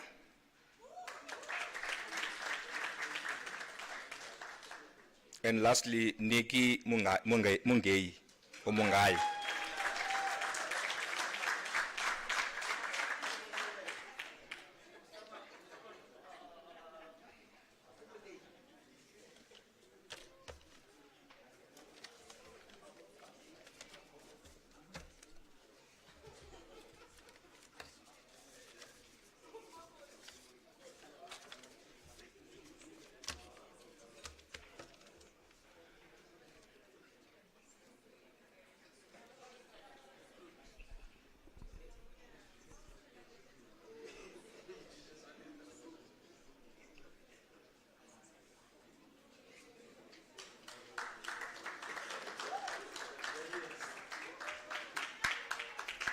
That was the last person, colleagues.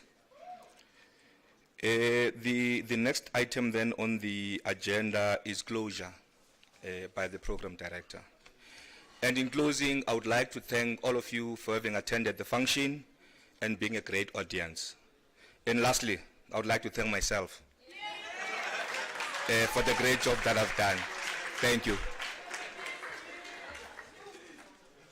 I think we're going to dance now. The next item is music. And I hope it's Amapiano. Thank you.